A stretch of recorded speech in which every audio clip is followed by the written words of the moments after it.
All right, we are back. I am still Pacific brained, so it's very early in the morning for me.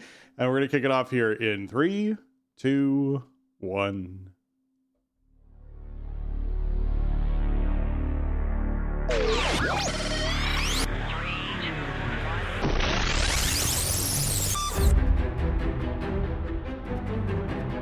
You're listening to The Starting Zone, a podcast about World of Warcraft and the people who play it. And now, here are your hosts.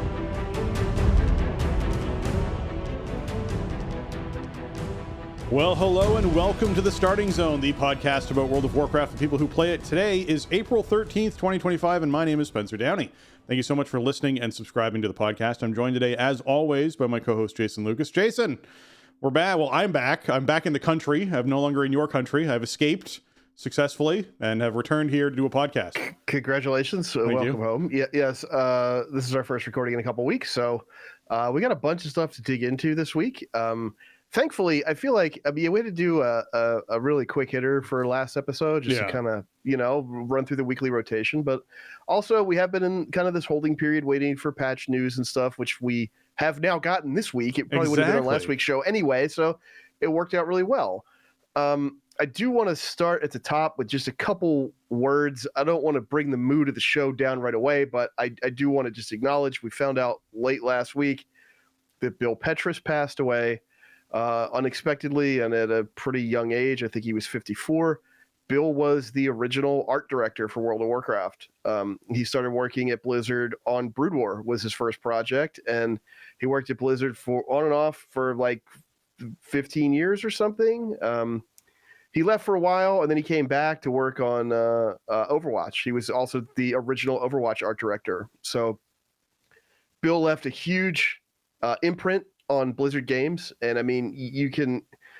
I feel like the art direction on Vanilla WoW still informs the game today. I don't think the game really looks significantly different from an art style perspective. I mean, obviously they had new elements and stuff, but it's maintained that soul for 20 years. Yeah. And a lot of it has to do with Bill. Bill was a real driving force in that game and a big reason why it became what it became. And if you've ever seen that image, like if you're not familiar with Bill's work, but you've definitely seen it if you've played WoW, because you've seen the image of the dwarven griffin rider with like the sunrise behind him. They use that a lot of times as like a placeholder loading screen in a beta or a PTR or whatever. That was like one of Bill's original tone pieces for WoW that kind of set the table. Like, this is what this game is going to be. And so just really sad news and just condolences to, anybody listening who might have known Bill or worked with him, or, just appreciated his work. Bill did stuff that, as WoW players, like affects our lives on a daily basis, man. His work was really important to us. So rest in peace, Bill. And that was really sad news to hear last week. Yeah, it's such a strange getting older is such a strange thing, because you run into those situations where these guys who, when you were in your teens or in your 20s were designing games and building games that you love, have now gotten to that point where, for whatever reason, they're starting to pass away and things are starting to happen to them in life and stuff has changed. And it's really impactful when like one of those names that really defined a lot of your childhood or a lot of, your early gaming experience sort of goes away. It's such a strange thing to have them no longer in the scene, no longer producing stuff, and no longer sort of, leading that charge. And you end up with those stories of people who grew up playing World of Warcraft, who went to work at Blizzard and got to work alongside him. And then essentially he's now, sadly passing that, the direction of WoW and that art on to someone else to sort of carry that torch forward. So we'll, I think it's pretty clear that this person has made an impact. Bill's made an impact on the industry and made an impact on a lot of people's lives with the art direction that he helped create. So yeah, it's sad to see him go, and obviously wish the family and friends the best, and little memory for him there. But I still think we need to talk a little bit about World of Warcraft today. So we have a jam-packed show. We have a show that is going to cover not only the hotfix stuff that happened during this past week, where we saw a lot of changes to Raid as well as Mythic Plus, also, we have upcoming class tuning happening on Tuesday. So that's going to be in here as well. And then we also have 11.1.5 news because we got like release dates and schedules and stuff for what's happening with that. So there's a lot to fit in here. So we're going to hop into I guess, what we did this past week in World of Warcraft, which for me was literally yesterday between the hours of 6 p.m. and 9 p.m. when I actually was able to be functional and do stuff in WoW because I was gone. I literally flew out a week ago Thursday and didn't get back until yesterday at 11:30 or 12, and then I essentially fell asleep on my couch and woke up in the evening and was able to be functional for 3 or 4 hours before having to shift into a different kind of work mode. So yeah, it's been a bit of a week for me. I did do my Mythic Plus enough that I had a vault, so I was opening my vaults, and I didn't get anything super amazing out of that. I think I got tier gloves for my druid that were myth tier track gloves. And then my Devastation Evoker, I think, got a trinket, but not like one of the big raid trinkets. It's just one of the Mythic Plus ones that's kind of one of those like, hey, this could be useful maybe sometime. So I was debating that between that and a socket, but I was like, Mythic Plus trinkets are kind of, hard to come across. So it feels better to grab this instead. It was the... It was the candle one out of Dark Flame Cleft that is sort of sought after for a lot of healing situations. So thought that could be useful in some regard. And then I did start doing profession stuff. So like Darkmoon Faire was happening yesterday. It is now ended. So I was like, okay, I have 3 hours to take all of my profession people through Darkmoon Faire to make sure I get any profession stuff I still need out of the way. So Herbalism is now one that you can cap out. So Herbalism is now capped. So as of, this week was when people could actually hit the max level for Herbalism. So it is done. That is another one off the list. And I just keep crossing them off as I go. Although I'll say, I think jewel crafting is still the farthest behind of any of them because jewel crafting just requires the most knowledge points of any of them. I think blacksmithing is probably right after that for the one that requires the most points. So I'm still playing catch up on a few of them, but it is nice to start crossing a lot of these off the list, and that means my druid is now done with professions. Alchemy is capped, herbalism is capped. I can just ignore profession stuff on my druid. As far as knowledge points go, it's just not something I have to worry about anymore. So that's really nice. And then the other thing was before I flew out, I happened to be inside Undermine, and I learned a cool little thing, which is that if you are in Undermine near the hotel and you just do a slash dance, random goblins will just come out of the woodwork to come and dance with you, and you'll just start this like impromptu dance party, and it's just like this random thing. And I was like, who coded this? This is great. Like you literally just do a slash dance when you're just standing next to the hotel and just wait, and then just like goblins will just come out of the woodwork and be like, hey, yeah, I'm walking through the area, it looks like a dance party's happening, I'm gonna dance here. Yeah, that's great. I haven't seen that, and I haven't participated in that or done it or whatever. So that's funny. Yeah. I love that. But hey, I mean, it is a hotel. People are probably, I don't know, on vacation or something there. I don't know. Yeah, that's funny. For me, I mean, man, it's been a really busy couple weeks since last we spoke. The last day that we recorded later that night was Prague raid night. We downed Heroic Galley in not very long amount of time. I forget exactly how many pulls it was. I think it was like sub 30 total for Heroic Prague. Yeah, which is maybe sub 40. It was in that range. Like it wasn't a lot. It was probably less than. It was definitely less than half of what Ansarek took in terms of the number of pulls. Yeah. I got to say, like as a raid leader, I love that fight for a heroic final boss and the heroic raid in general. Like I don't know, man. I feel like the raid game has been so difficult and demanding for so long, and this feels like really pulling back from that. Also, it's like springtime, summer's around the corner. That's bad for attendance. It's also bad for people's like real motivation to play. So like I think we'll be safely in chillin' farm mode by the time summer really starts to hit, which is great. I mean, just the reality of like, WoW is an aging game. It's played by an aging population, and your priorities change as you get older. So like, I don't want to be slamming away on Prague all summer. I want to chill, kill some stuff, and have fun with my crew. So that would be such an interesting design concept for the devs if they literally were like, okay, any raid that releases between November and April is a raid that's going to have harder Prague bosses than the one that releases between April and August. It's like right off the bat. Like, oh, right? Yeah, okay. it's like tune it around the time of year it releases. That's not a terrible idea, really. I mean, WoW is a very it's like an organism unto itself. But so that was good, and then we turned around and downed Vexy pretty quickly. Mythic Vexy is not very hard. Everybody told me, like, oh, Vexy's easier than Heroic Mugsy, and I'm like, yeah, I'm sure it is, but like we're moving in one direction, and then we will go to Mythic Vexy. Yeah. But they were right. It's way easier than Heroic Mugsy. Like you need to. It's the kind of Mythic raid test of like people need to understand. Like the whole group needs to understand the strat, and they need to understand mechanics. But it's really not very punishing. And they need to know when they have fuel, because there's always that who has it. Someone has it. I saw someone pick it up. Who has it? Go to the bike. Someone go to the bike. Feel the bike. Yeah. And then there's the annoying thing of like you want the bikes clumped up, but then sometimes like you have two people who each have an oil can, and there's two bikes right next to each other, and one oil can goes in one bike each instead of that kind of stinks. But I mean, these are minor concerns for a Mythic boss. So now last week I only had 2 raid nights in, so we actually extended at Heroic Gallywix, which was unusual, and then we did Vexy on Wednesday, and then I was out for the rest of the week. So they did a Heroic Reclear without me. But this reset week, back on a normal schedule, we started up Heroic Reclear, and it was very smooth. I don't think we wiped on anything.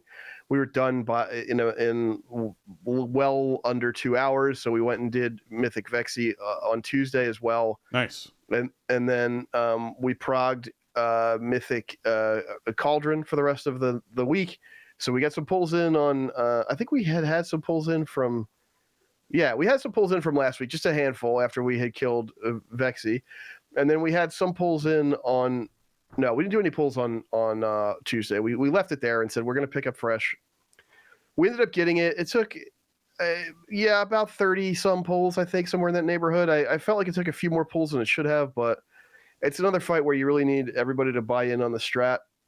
You need to really be working as a unit, but mistakes are punishing. But I didn't think it was too bad for a second Mythic boss. So that's awesome. I mean, really just expanding that Mythic loot table for people's vaults, getting a Mythic raid choice for the week, and hopefully that'll just be the case and keep expanding every week. So raid's been really fun. Tonight we'll pick it up and probably look at Rick Reverb. I don't know. It sounds like Styx nerfs have moved it in line to where that might be a better third option, but I think we'll start with Rick unless people really have a big objection, and we'll see how we feel.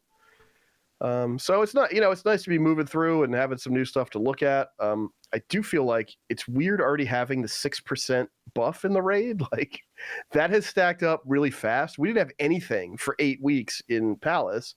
We're at the tail end of week 6 as we're recording right now. We already have 6%. Like, in a way, it's like you're not really experiencing the raid tuning at all because you get the buff so fast. But dude, I don't know. I can't complain about that. I just want to do the raid and kill bosses. Well, the nicest thing about the overall buffs, the 6% damage, 6% healing, like the nicest thing about those buffs has to be the fact that it's Blizzard leaning into, hey, we know that class balance isn't perfect, but this kind of lets you play what you want to play, and that's what they've been trying to get to for a long time, is play what you want to play. So even if, Elemental Shaman is technically better than Enhancement Shaman, or if Fire Mage and Arcane Mage, like Fire Mage is better, but, maybe Arcane is still pretty close, like you can do that without feeling like you're, like hog tying the raid and holding everyone back, if you will, because you're not performing in an optimal spec or whatever it is, right? Like I like that about the overall damage and healing increases. I mean, obviously with some of the Mythic bosses and a lot of the Mythic raid teams, their mindset still very much is in whatever is optimal and trying to bring the optimal thing. But the more they have that overall damage and healing increase, the more the focus becomes less on optimal damage and more on just doing mechanics properly, which is what, in my opinion, raiding should just always be about. Yeah, I think it's like the essence of raiding, right? Yeah, right. So, like working as a team to solve a puzzle or whatever, for sure. So, yeah, it's a different strategy this time around. Last time they kind of gave it like that first 8-week window where there were no zone buffs, and then they started kicking in like every other week. This time we got the 3% pretty quick, and then it was a couple additional weeks until we got the 6%, and from here I think it's a bit more consistent like every other week. But I mean I like it. It just seems like it seems like a pretty big philosophy shift from say 3 or 4 years ago. So sure. We'll keep it going. I want to get to. I'm hoping that we'll get to at least four of 8 mythic for vaults and for loot choices and stuff, and crests and all that before too long. And because I'm always kind of racing against the attendance thing, and when people sort of drop off, I've shed a few people this season for various reasons at this point, so I'm still in like a healthy spot, but that's not going to hold up forever. So we got to kill stuff while people are logging on. Yeah. In terms of Mythic Plus, it's been a really good couple of weeks. I am now 2865, so I'm climbing up that ladder a bit. I'm not really pushing anything super hard, but it's just sort of this natural kind of, it's like you're walking up a staircase this season. It's like every week you get extra power, you get a little more experience, the tuning locks in a little bit more, and you get, you kind of get that rank on this key or that rank on that key or whatever. So I actually only need Motherlode and Priory plus 12 in time at this point to unlock plus 12 resilience. Yeah. So, I'll get there eventually. It's just the keys haven't kind of lined up. But I'm mostly just doing 12s at this point. Several of the people that I play with already have 12 resilience. So it's like we just have a ton of 12 keys in the mix. Right. So once I get those two in there, for years I was like, I'm not on board with the no affix argument. Like, I think affixes are cool. And I think maybe stuff would be too static without them or whatever. And now, like, I'm in this world where I'm mostly doing keys that don't have affixes, and I think it's fine. Like, I don't really miss them, although like the power buffs that you get are kind of nice. So that's the thing that I've noticed, right? With this particular problem you're talking about, I have noticed that because affixes often create a hassle in some situation or other, because they're all kiss curse in most situations where it's like, hey, you got to do this thing in order to get the buff. Often people are like, I'd rather just not do the thing and not have the buff to just not have to worry about it. Like, that's one more thing to think about that I just don't want to have to think about. So I'd rather not even have the thing at all, is what I'm starting to notice is the perspective. And so I'm feeling like affixes need to go back to being like, not necessarily something that involves players to have to worry about additional mechanics that stack on top of already complex things, because that's where people complain about them. They complain about them on bosses where it's like, I have to do this affix that's a total pain in the butt during this boss. I'd rather just do a 12 and just not have to worry about an affix at all, and stuff just hits harder, and I just have to execute that boss, which I know what it's going to do, and everything's planned to happen at certain times. So it's not hey, I got to the boss 10 seconds slower than the last time I got to the boss, which means now the affix is at this really bad overlap or whatever it is, right? Like that doesn't happen anymore. So, that is what I'm seeing players really enjoy as far as doing 12s go. So it's an interesting thing of like, I almost feel like affixes need to go back to being a lot more passive. Use the mobs that are already in the dungeon and affect those mobs only, and give people buffs for just completing that, whatever that is. I remember the ones, Kahunis is obviously a very specific affix back in the day that people really disliked, that added a lot to situations, but it was one of those cases or like whatever the Ashara things were too, where it's like, okay, you have this mob in the pack and that's like a super high priority target, so deal with that, something like that. My favorite one so far has always been the Torghast choice one that we were going through towards the end of Shadowlands, where that was cool. You basically just got to pick a buff for your character that buffed certain stats, et cetera, et cetera. But people would complain about that because then people would take so long to choose, or they'd forget to click the choose node, or they wouldn't see the choose node, or whatever it was, right? They created problems. But I feel like adding bars, as you've talked about before, adding additional mobs, having stuff spawn in, having to displace players in order to complete an affix is something that I think is moving in the wrong direction now. I think you need to go back to, here's the dungeon, here's the route. These particular trash mobs are empowered or affected in some way when you get through there, but they give you an increase. We're not generating new things into like additional bars or additional trash or putting a lieutenant in or something. Like, we're not doing that. I think for a round of Mythic Plus to see what people think, because I'm with you. I think there's a lot of people right now who are looking at 12s and going, it's just nice not to have to think about an affix while I'm doing this, regardless of what buff it is. Yeah, and there's definitely a much smoother on-ramp from 11s into 12s this season, which I expected that there would be based on the decisions they were making, but I'm definitely feeling it. I didn't do any 12s in Season 1. I tried a couple, and it was like, this tuning is like way over the top without the buffs, and whatever. Let's just go back and do 11s or whatever. this season feels a lot different with that, which is great. But also, I think a big part of it is just overall dungeon design, right? If you can design a dungeon that has cool texture and keeps you engaged moment to moment, has variety among the dungeon packs and the kind of challenges the dungeon is presenting to you, if you can really dial that design in, and I think they have. Like, I think this dungeon pool is actually really good. Like, Yeah. I think, Floodgate was a little overtuned at the gate, but I think it's actually a really good dungeon. I really like stuff like Dark Flame and Rookery. They're not like really complex in terms of routing, but there's little tricks and optimizations that you can learn. There's different ways to approach it. So I think when they can build in that level of design into a dungeon, then that takes the pressure off needing affixes for variety, right?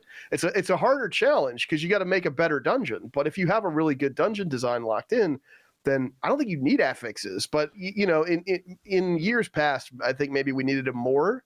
Well, I think they're getting better at this stuff generally all the time. So they are, and I think they are getting better at it. I also feel like that, to me, the if I could pick any affix that has ever happened in World of Warcraft for Mythic Plus that was the most unique and cool, and I love when it existed, it was the one that when you killed a mob, it dropped a portal, and then you went into the portal, and wherever you killed the mob at the other end of the portal, you came out of the portal, and you created a route through a dungeon that skipped a bunch of trash and did things like that. That, to me, towards that was the best one ever, I think. The tail end of BFA, that to me is, like, that should be in every single season. There should be something like that to be able to do that, because what we're seeing now is people doing incredibly high keys are doing them with as many night elves as they possibly can, because now the only way you can actually get past mobs, because they can see invisibility and see stealth and that sort of stuff, is to charge past them as a night elf and shadow meld and drop all the aggro off the trash and then res everyone on the other side of it. And we're starting to see that happen more and more in Keystones, and that's such a, like, in my opinion, lame kind of like way to do a dungeon, that I would rather they go, hey, you know what, we're just going to keep this affix in all the time, where essentially you are defeating a lieutenant in one place, or defeating a particular mob. It doesn't even have to be a lieutenant, inside some place, and that lets you enter a portal. That inside that portal realm, there are some trash packs, but nothing really major. But there's a lieutenant at the other side, or a mob at the other side, that when you defeat, drops the other end of the portal, and you've now created a way to skip trash. And you'd see so many different routes through dungeons. People like, okay, I'm going to kill this, and it's going to let me skip to that boss. Okay, I'm going to kill this, it'll let me skip to that boss. So, like, just all sorts of different ways that people were doing it. That, like, I have this, like, burned in Mechagon route in my head, the outdoor Mechagon dungeon route in my head, of where people would use that. And there was like 2 or 3 different ways to use those mobs and how you'd skip stuff. And it made dungeons way faster and way more fun. And I feel like that's where I need affixes to go back to, is creating a really neat variety, or a way to skip or bypass a lot of stuff inside of a dungeon, to allow players to really be creative with it, as opposed to being like, here's a big buff, but in order to get this big buff, there's this, like, the kind of chore you have to do to get it. That's one more thing on top of all the other stuff you're focusing on. And, we can't really control when this is going to happen necessarily, so it could just line up really poorly with boss mechanics. So, good luck with that. And you're like, right, yeah. Or you better hope that, like, I don't know. When I was doing 11s this week, I did some 11s, and it was like, oh, well, hey, the affix spawned, like, right at the end of every trash pack that we killed. Like, you know what I mean? Yeah. So, yeah, I loved that last affix in BFA, because it opened up new routes for dungeons we've been doing for almost, a year and a half or whatever at that point, which was great. I would love to see something like that return, or that just, like, as a consistent feature, even if it's different, right? I think there's different ways you could play around with that, where you could open up to more creativity for players or whatever. Yeah. But yeah, I don't know. I expected to, for years, I expected to feel differently about, no affix keys. And now that, like, that's mostly what I'm doing, I feel good about it. But again, I think that has as much to do with the overall dungeon design, than any Agreed. Particular thing with affixes in this expansion. Yeah, I think dungeons are really in a good spot. Yeah, I'm having a great time in there. So it's been a big week for gear. I got 4 upgrades this week, which is really late in the process, I feel like, with how fast and furious we get gear anymore. Like, I got Mythtrack, Biss, helm, shoulders, and gloves between Vault and killing a couple raid bosses, and I used my Spark to craft a weapon. So, yeah, it's some of that has to do with, Gilded Crest economy being so much better in this patch and everything. So, having a great time with that. I'm really checking a bunch of stuff off the list, starting to feel powerful, really relative to the content. I still got about 10, 11, 12 item levels to go equipped, but I had some really good luck with that, so that feels nice. And other than that, I've been staying busy with the monk and the druid, just making sure that their delve row is full of heroic choices. Haven't had like the best luck on them in terms of map stuff and vaults, but they're both full champ gear or better.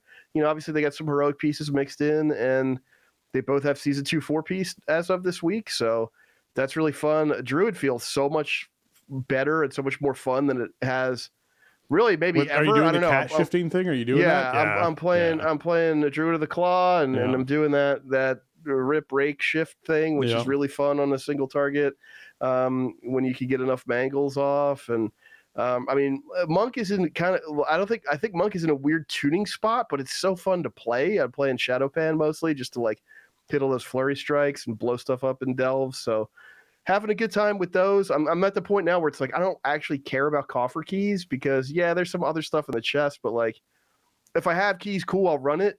If I don't, I'm not going to go out of my way to get champ gear. And also like the one real bummer when you're gearing up tunes through delves is trinkets, man. There's just too many delve trinkets in the pool. And I hope that they kind of look at that going forward, because obviously you need trinkets and you want to have good trinkets, but it just feels like the pool is just full of trinkets and you're lucky to get anything that isn't one. I feel like there's a balance that could be struck there. I would rather that at the end of each of the delves, when you used a key, you found some highly sought after relic that, the Explorers League wanted you to find or is looking for, and you could go to them and trade it for a piece of loot off of a loot table. And you literally went, I would like, and it's just like default helm, and you just right click on it and it gives you a random roll of a helm from a delve. And if it's for a trinket you're clicking on, it just grabs something from the loot table of trinkets. Doesn't give you a specific one. You can't buy a specific one because the whole goal is to like have farmability and be able to go back and do it. But if you're someone who's like, man, I can't seem to get a neck, or I can't seem to get a cloak, or I can't seem to get pants, or I can't seem to get whatever it is, you could go, hey, I'm going to run a delve. I'm going to run it with, a key, so I get a champion piece out of this. I'm going to take this token that I got at the end of it and go to a vendor at the Explorers League and trade it for anything that's in that slot. So you can just get something from the slot that you want. That's I still think delves should work that way. I think the end of dungeon chest, when you're cracking it open and you're pulling out, one of 15 trinkets that could possibly drop from there, or you're getting boots over and over and over again, or you're getting like, maybe you killed the world boss and you got the warbound boots, and then you're like, okay, that's good. And then you go and do your 5 time walking dungeons and, oh, hey, look, it's boots. Okay, great. Well, it's more boots. And then I'll go and do my, my map and, oh, hey, look, boots. I got heroic boot. Like that, it feels bad when that happens, and it happens frequently to a lot of people. So like, I would like to see a token system for delves that allows people to go out, go to a delve, run it, get a, so-and-so's hat of magical, whatever it is that is really sought after by the Explorers League, and you bring this cool looking relic back and you go, hey, I'm willing to trade you this for, pants, so I can actually have a good set of pants, please. And they go, here you go. And you're like, great, thank you. Like that to me would just be a better system for delves, because people being able to target at least a slot would be a really neat thing to do. And you'd see people go, hey, you know what? Last time I targeted this, I got crit verse neck. And that's terrible stats for me. But it's, better than what I was wearing, because I was wearing something from leveling up or from last expansion or whatever it is, or last patch, something like that, right? Right, at least you get the item level track, right? I have a champ neck now. Exactly. And it's not ideal, but at least I get the track that I want. Yeah, but it means next week maybe you run it, and if you didn't need anything else champ-wise because you've filled out most of your other slots, you just pick neck again, and you get another random rolled neck, and you're like, oh, look, this one's Mastery Haste. Perfect. That's exactly what I want, right? Like, you can see people doing that to try and get the best roll on something. And I would have done it. Yeah, I would have done it last season trying to get a belt on my druid. Exactly, right? I just couldn't get one. Yeah. So like that to me is a better system. I like that idea. I think there's even something simpler they could do, but this might be too simple. At least with the trinket pressure specifically. What if you just put them as unlocks in the Delver's Journey? And it's like once you get so high up the Delver's Journey, you unlock. There's like 2 trinkets for your spec, right? And like you unlock them on the vendor, and then you just buy them with Undercoin. Like, just keep them out of the pool, and then you get to see more variety of different slots and items anyway. I just like the trinket thing.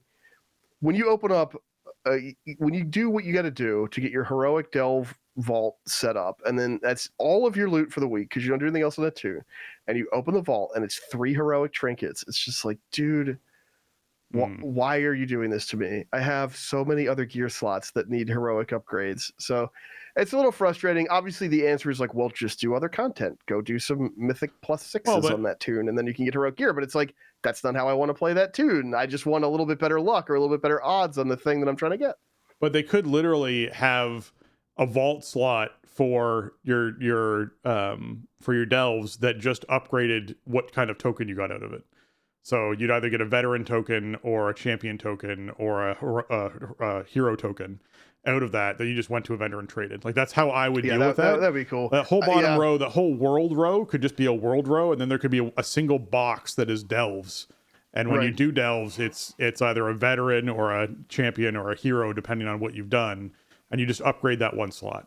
And there's no more run 8 delves a week to get 3 choices of 3 heroic trinkets, right? Like, that's not what you're looking to do. It's just run a high enough delve, and maybe it's run 2 of them, or maybe it's run 4 of them, whatever it is, to unlock your delve slot. And that one slot is just an upgraded token slot that you could just take to a vendor and target a piece of loot. Like that, it just fits better, in my opinion. Yeah, on the overall. I feel like it's like too directed for the, like, they have gotten less stingy over the years, but yeah, I feel like that's way too directional. Like, okay, I take this and then I have a schedule, and then I know I'm like as kitted out as I'm getting on this character in this many more. Like, they hate that stuff historically, so I would love to see something like that, but I don't know. For now, we're just kind of in trinket hell, so that's what we're trying to do, is just dodge the trinkets anywhere we can, right? Like, and we're also in neck hell because there's only 2 necks you can get out of Mythic Plus. So there's no necks, there's all trinkets and delves, so it's the balance on that stuff is a little bit off, but hey,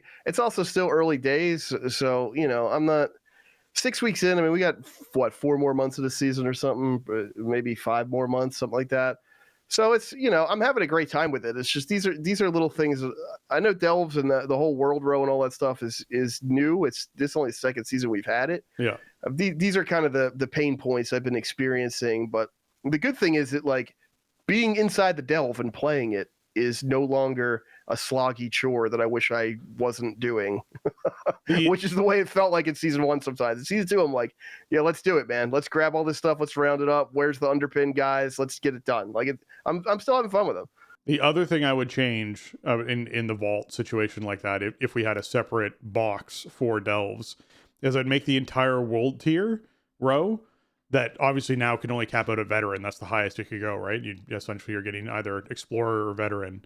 Would all be warbound, that whole row. So essentially you could get warbound veteran loot for any character you wanted off of your other characters. So it was a way to share gear around a lot. If you want to have an alt army and roll around a bunch of veteran gear, that's fine. You could do that. I don't think there's a problem with spreading that gear out, but it would be neat to sort of have that situation where, if you're playing 5 or 6 different characters, you're getting something out of that row that actually is usable most of the time, right? You're choosing between 3 different warbound pieces that you could then share with the rest of your group, if you will. So I think that'd be something else I would swap in there, is warbound veteran gear on that world row, because it just encourages people to play different characters and do more diverse things. Yeah, I think there's maybe some growing pains or just some like new areas of opportunity that we're seeing now that we're moving into this warband era. There's still stuff they kind of pull back on. Like, now they've pulled back on the keys and the undercoin and stuff. Like, there's like stuff they don't want you doing. But I feel like part of what we're seeing this season is like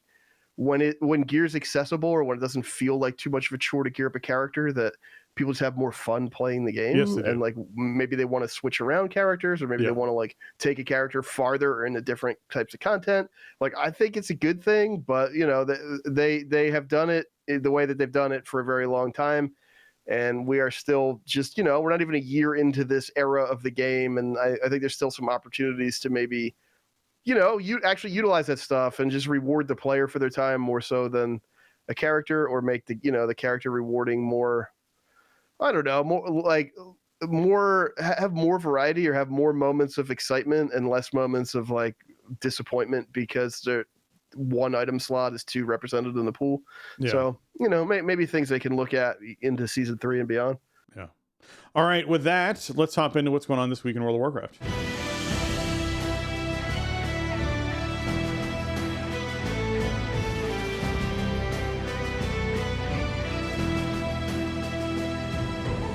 All right, this week is World Quest bonus event week, meaning the Sign of Emissary buff is up, increasing reputation gains from World Quest by 50%. And remember, that is across the expansions. So you can go back to Legion, get yourself some extra rep bonuses filled out there. You can go back to BFA, do the same thing. So keep that in mind if you're doing World Quests anywhere. There's a quest to complete 10 World Quests, which gets you 2,500 rep to the major faction of your choice. One of the other fixes coming in this week is going to make the cartel reps a lot easier to earn. So keep that in mind as well. So there's a lot of... No, that's patch stuff. It's 1.5. Okay, never mind. Yeah. Something coming in 2 weeks is going to make reputation much easier to earn. It's not even 2 weeks. It's 1 week away from Tuesday, which is kind of neat. So we're coming up on that quick. But yes, World Quest bonus event, definitely take advantage of it. Get the reps you want. Choose that 2,500 towards the major faction of your choice and enjoy that. A lot of times they'll run this side by side with another weekly event, but not this time. So there's nothing else to worry about this week. Just don't forget to pick it up because you'll probably do 10 world quests. Just, you're going to do the world boss and you do some other stuff probably. So you might as well grab it. Now, last time this was around, I don't think you could use this for Undermine rep. And I don't know if they'll add that in this time. It's probably just not going to be available this season, which is kind of a bummer, but also I feel like Undermine rep is not really that hard to come by. So, a bit of a give and take there, but I guess keep an eye out on your Paragon rep or something. That's what I'll be doing, I assume. Yeah, I basically just look at which rep is close enough to get me a bag and take that one. All right, Call the World Soul is still something that folks are picking up quest-wise to do. It's the choose 1 week. So you're getting out there and choosing between one of a huge variety of tasks now because they just keep adding to it with the new patch content. So you might be doing the Undermine Explorer where you're like having to drift 10 times and kick a discarded can and do some dances with denizens. And I think maybe was where the dance thing was initially figured out by somebody, but I don't know. To me, the dance thing is just really cool when you do it down there inside Undermine. You can do some delves. If you still haven't done the delves for the current week that's happening right now, then you might be choosing some delves to do to get that completed during this period of time as well, because you have essentially it's a 3-week cycle to finish off these sorts of things. So that is an option as well. Defeat the world bosses. World quests, just doing world quests. You can world quest with your world quests. You get the choose 1 world quest potentially on top of doing your world quest weekly. Snuffling, dungeons, doing a specific dungeon, Awakening the Machine, Severed Threads pack, Theater Troop. They're all possibilities inside of this thing. So we'll have to see what ends up happening with that. You get to choose from 4 of those, and so there'll be 4 available, and we'll have to see which ones they are. But definitely be sure you're also picking up your Undermine weeklies down there in the Incontinental Hotel, and getting your Urge to Surge, and many jobs handle it, and reduce, reuse, resell, so that you can get some more reputation gain towards the goblins, and as well get some keys for your Delvin and that kind of stuff. So be sure you're knocking that out as well. Okay, the Delves Weekly for Bran is this current week, which means that if you have not completed it, you can continue working towards that. So just be sure you're checking that off the list if that's something you're trying to do.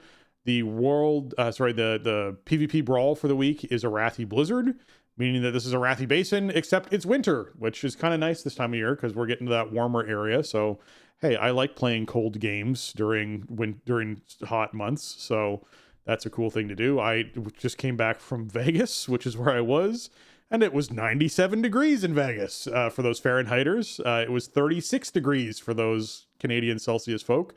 It was very, very warm. So I am looking forward to some Arathi Blizzard.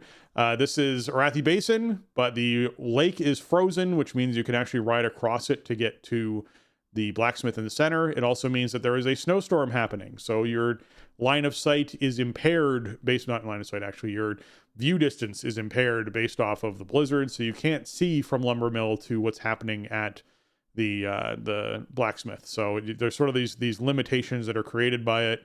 I like weather effects, but it's very straightforward Arathi Blizzard.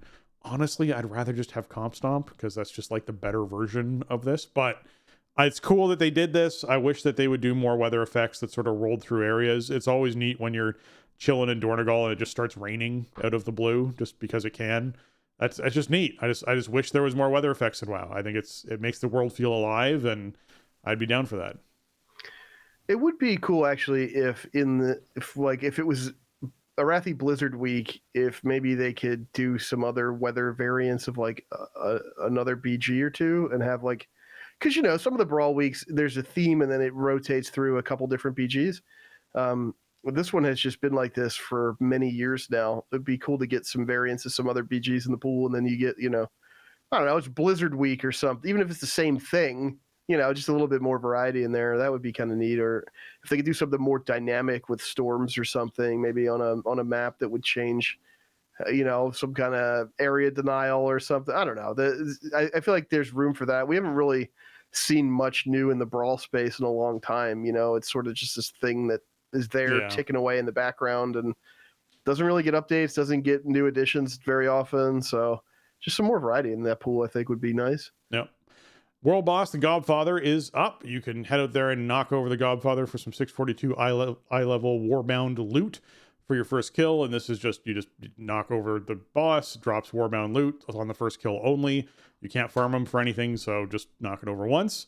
Kordak, the Dormant Protector, is the big construct that's going to be up at the Isle of Dorn. So if you're someone who wants to knock out the actual world boss for 603 loot, you can do that as well. It's not super attractive, but if you're a new character, it's an easy 603 piece potential. So definitely do that if that's something you're interested in doing. Mythic Plus wise, it is Devour Week. We're back on Devour Week. This is early tyrannical with Devour. So this is the players periodically get a healing quota while in combat, and healing or dispelling the quota gives players a stacking health buff and crit buff. And if you fail to do it, fail to dispel one of these or heal through one of them, then you're going to see enemies heal for 10% of their max health.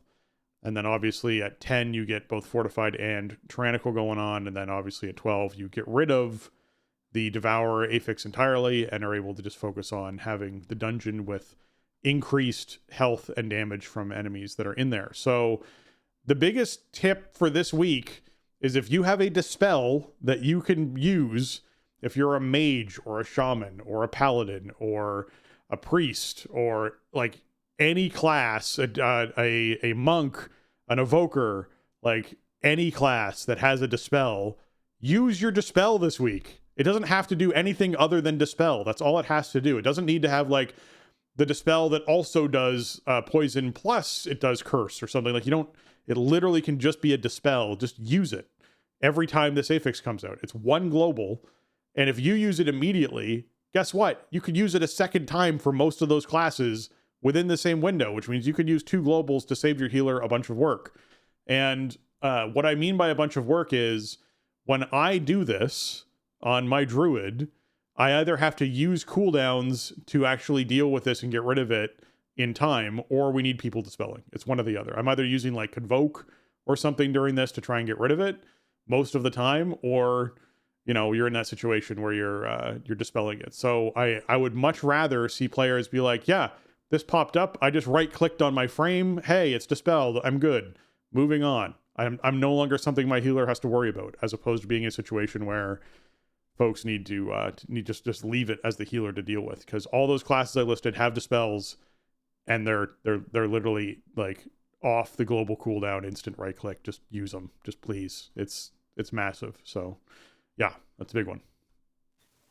Yeah, just a little bit of preparation before you step in with Devour really pays off. It's not as punishing as it was early season 1, because we were just stepping in with so little gear, so little power. It's in a better spot now in terms of the amount of healing that needs to be done. Don't forget that self-healing and stuff counts, obviously. So not even just if you don't have like a reliable dispel, like warriors can get one, but it's not up for every cast. It's only up about every other time. But you can apply self-heals or whatever to help, top out the debuff. The only sort of caveat here is that you need to be able to receive healing for some of these types of effects. Self-healing effects. Like if you're at full health, but you have the debuff, you may not be able to like impending victory yourself, right? So like that's kind of an annoying part about it, because you want to apply that and get this thing off of you as fast as you can, and sometimes you got to just make sure, okay, I'm going to wait until I actually have a bit of damage. Okay, now I can self heal. Now it counts against the debuff. So yeah. Overall, like when this first came out, it was like, dude, this is brutal. This is a lot of strain on the group. And then it was like, oh wait, basically everybody can do something to get this off of them, even if it's not every single time. And then as we've kind of powered up and as tuning is kind of leveled out, it's a lot more manageable number. But yeah, definitely just be prepared stepping in. Like, don't ignore it for sure. And like, yeah, low tyrannical is not great if you're working your way up the system. It's like, it's probably not the one you want to see the fact of the matter is you got to learn the bosses, and the only way you're going to learn the bosses is by doing them on tyrannical. Like that's the true form of the boss, when you have to do all the mechanics right 3 times or whatever, all the way through. So, yeah, it's an okay week. I mean, I feel like the way Mythic Plus is positioned and the way the tuning is at this point, like we're sort of in a much different universe than we ever have been with Mythic Plus. There's really not, like, yes, there's the affix rotation. I feel like it's lower impact overall, and we're not really in this state where it's like, well, this particular dungeon is going to be really hard this week, but this particular dungeon is going to be really easy. And make sure that like this pool is really good for that. It feels like any week is a week you could jump in and start getting some rating if you want, if that's what you want to do. Regardless of wherever you are. Obviously, if you're doing 14s and 15s, then your floor is a bit different from where you could start moving up from. But you'd probably know that going in. If you're trying to get into the system or you're trying to gear a tune up, like you have so many ways to get in there and do that. And I think this is more like, I think, what the overall player base has wanted Mythic Plus to feel like for a long time now. Yeah, I feel like this is dungeon pool related. I feel like we're currently in a dungeon pool where the affixes we're dealing with and the dungeon pool we're dealing with has fewer of those situations where it's like, oh, this one really is terrible. And I think what we witnessed from that was when they swapped out the affix, when we got Pulsar in here. I think that made a big difference, because the dungeon pool for season 1 with that old affix meant that there were multiple bosses that were area denial bosses where orbs would spawn where you couldn't collect them because they were just going to hit the boss, and that would just create negative situations. And so there's there's fewer situations with this affix pool and this dungeon pool where that kind of situation's happening. So they're either learning that, or it's just a happy accident that came about that way. It was one or the other, that we're sort of sitting in a good spot when it comes to, there isn't like oh my God, do not run this dungeon with this affix. It is absolutely a nightmare when this affix happens. It's like when we were talking about the damage reduction that you'd get from, Voidbound, when the ad spawns in and reduces damage on everything around it, like that happening during Mists of Tyrannosaith, during the first boss in the damage amp phase, was like everyone's nightmare. And there just isn't a situation like that happening, right? There were so many bad overlaps for that, but but also they changed the affixes, doesn't do that anymore, like, I mean, granted, you're still losing damage in a situation like that, but not like the way you would be. You were previously. You would have been, yeah. We've come a long way since Seed of the Triumvirate. You know what I'm saying? Like, there used to be weeks where they were just like literally dead keys. Yeah. And it's not. Yeah, we're now in a spot where I think any week is really a good week to hop in there, bang out some dungeons, chase a drop, chase some rating, do whatever you want to do, and I think it's a great place for the system to be. Yeah. Okay, as far as hotfixes go, in Delves, Bran will no longer sometimes become demotivated while the player is piloting the pacifist rig. Apparently, he's talked to a professional about his jealousy issues. So, I still think it would have been cool if Bran got his own rig when you got your rig, but, at least in this situation, Bran is continuing to actually do things while you're inside your pacifist rig, so that's... that was a weird one. I mean, the way pacifist rig works is a little weird, and... I've been encountering this pretty persistent bug where I get DC'd a lot popping out of the pacifist rig, which is not great.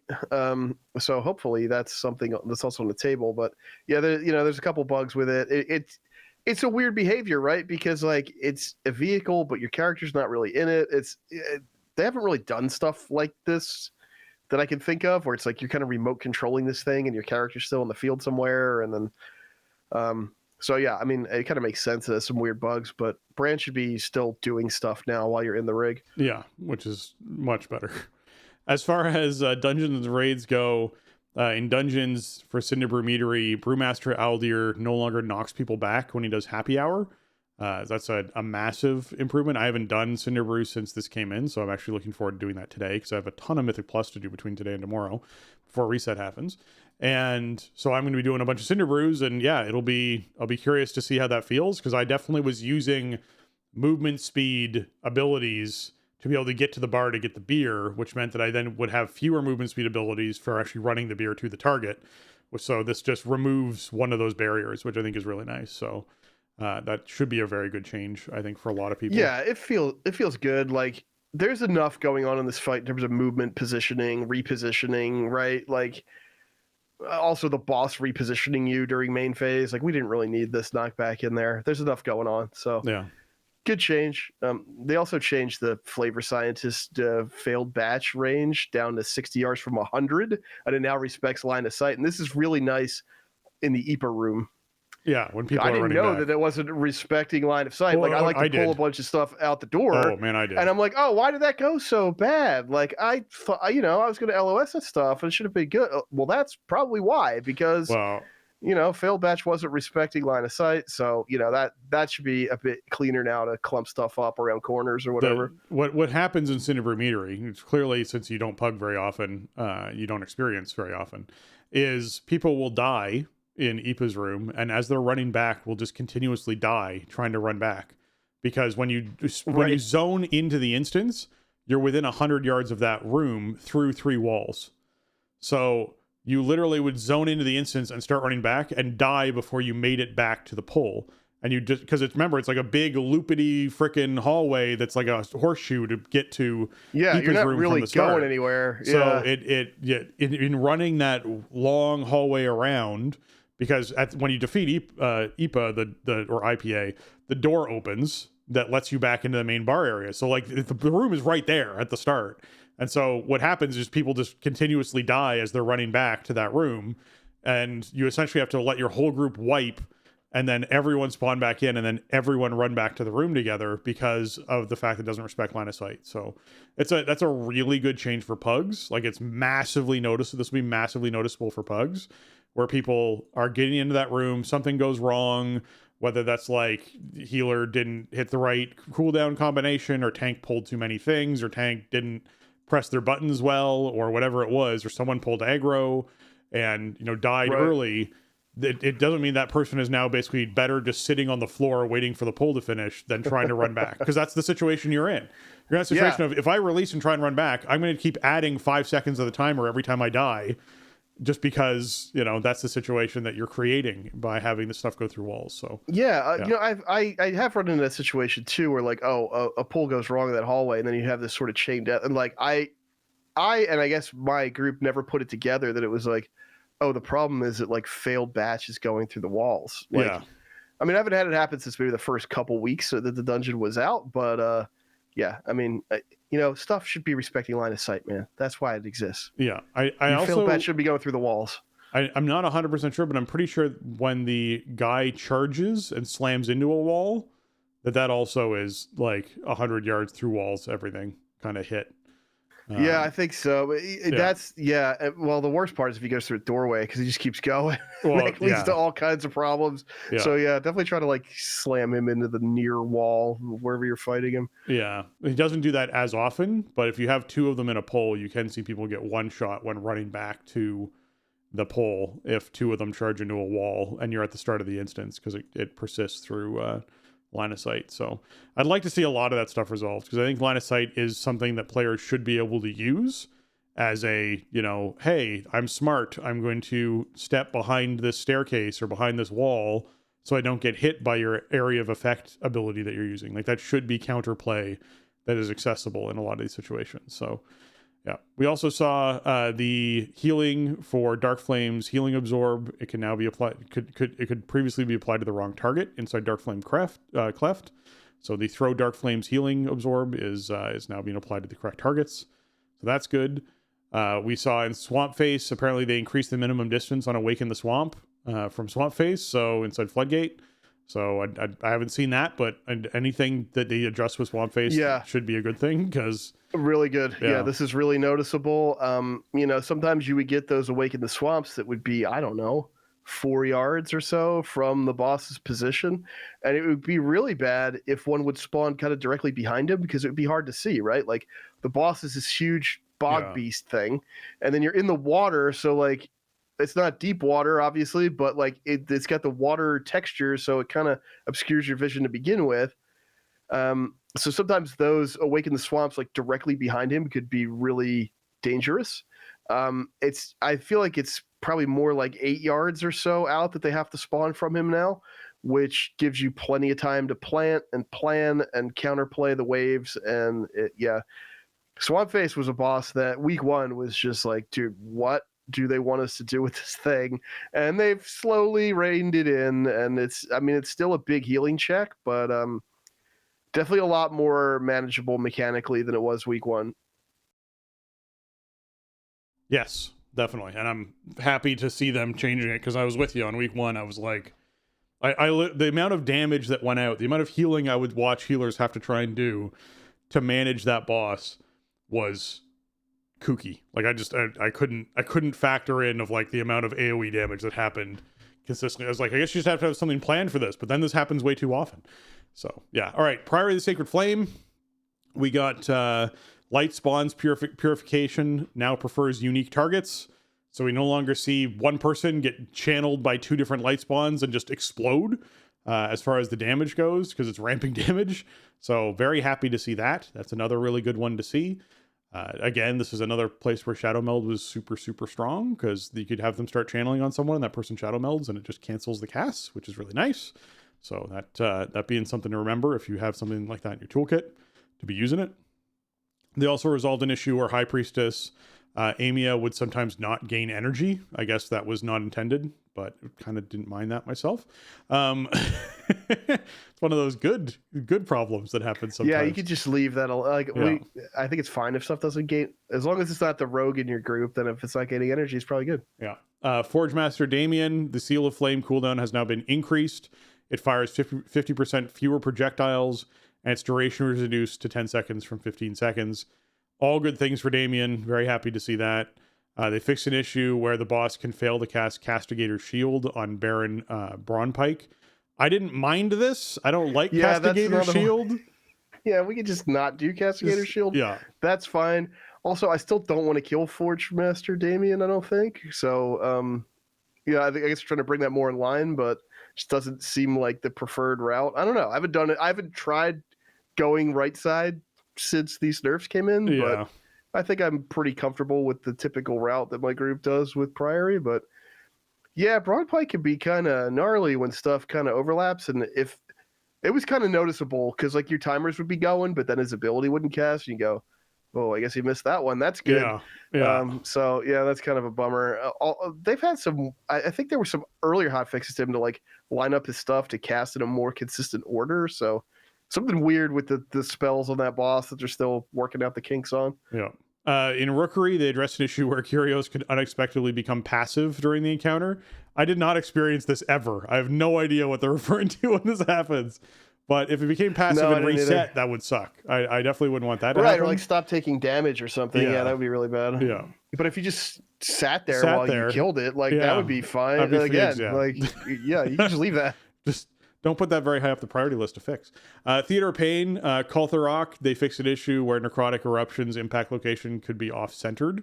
I'm kind of okay with that, so long as it actually was reflected in the visual. I think that's the most important part of this. I don't know if it was not reflected in the visual, which could be the big problem with this. Yeah, I'm not really sure. I can't say that I ever was like, oh, that seemed like it wasn't where it was supposed to be. But yeah, then again, a lot of times, like especially that's the ghost necromancer boss guy. thing. It's like the lich guy with and they change him so you get the orbs going around, you get the frontal going at the tank, which I believe is that necrotic eruption.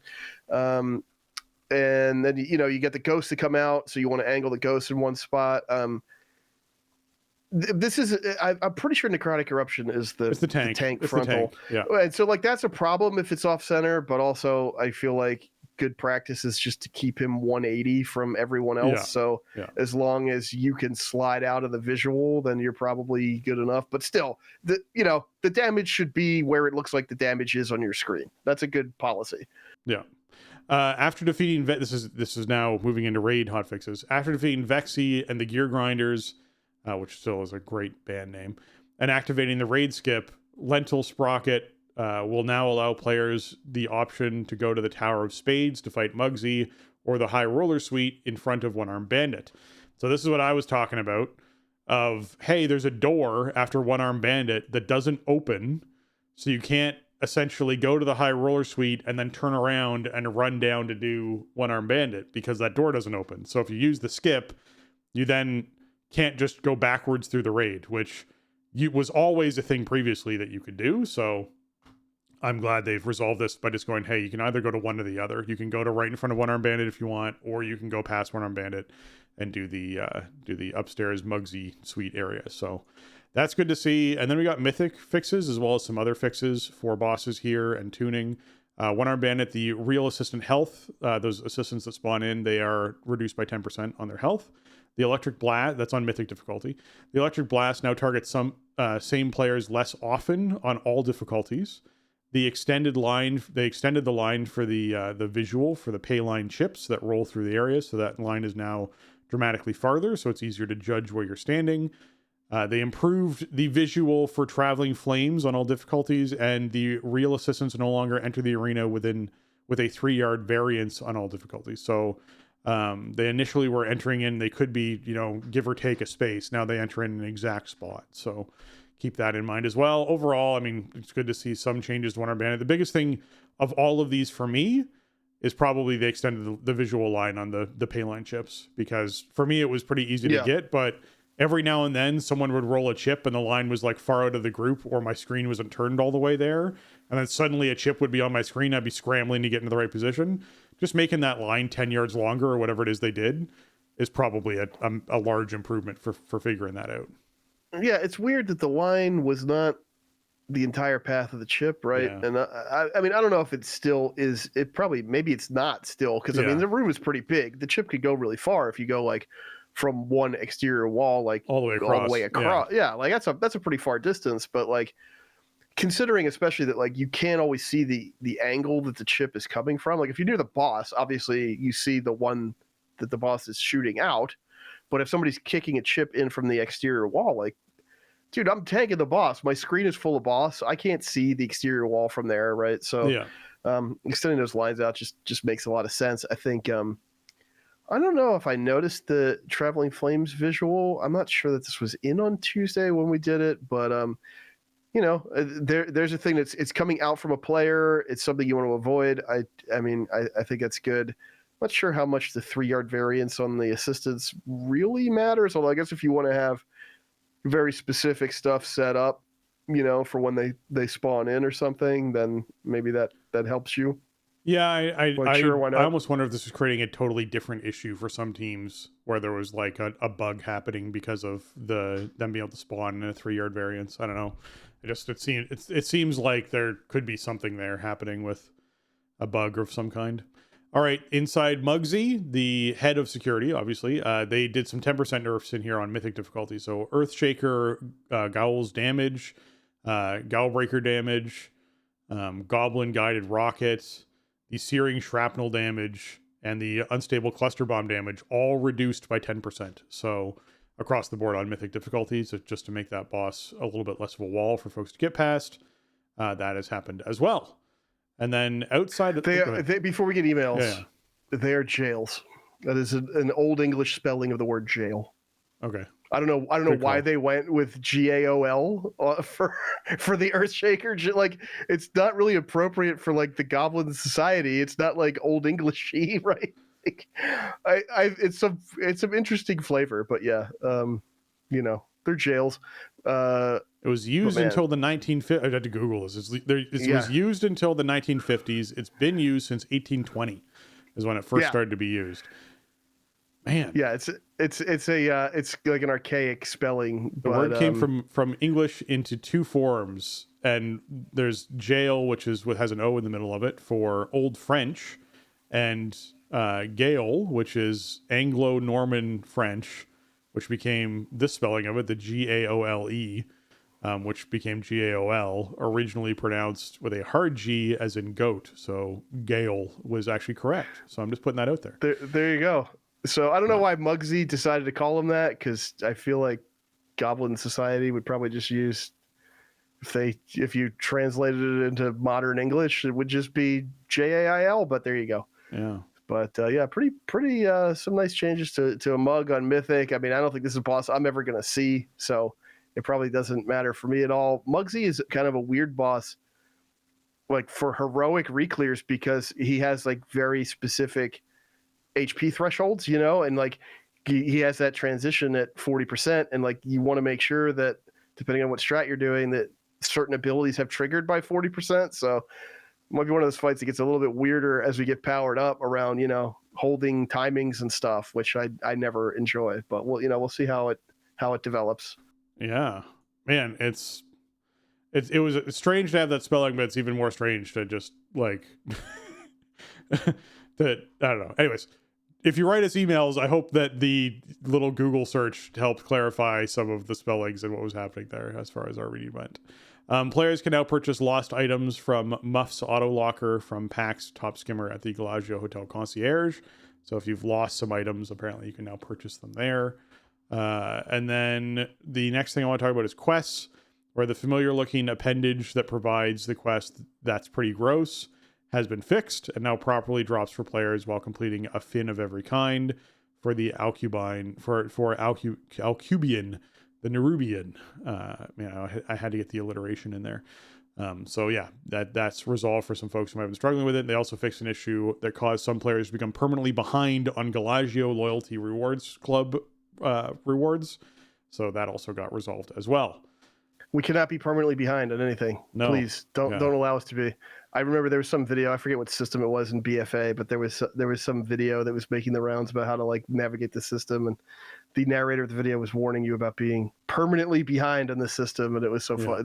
It's a meme that has stuck with my group to this day. But yeah, so that should be fixed, which is good. I know there was some weird bugs with stuff going out for the raid rep for a while. And also that quest fix seems like kind of a minor deal, but that is one of the storyline. It's part of a storyline in Ajkahet.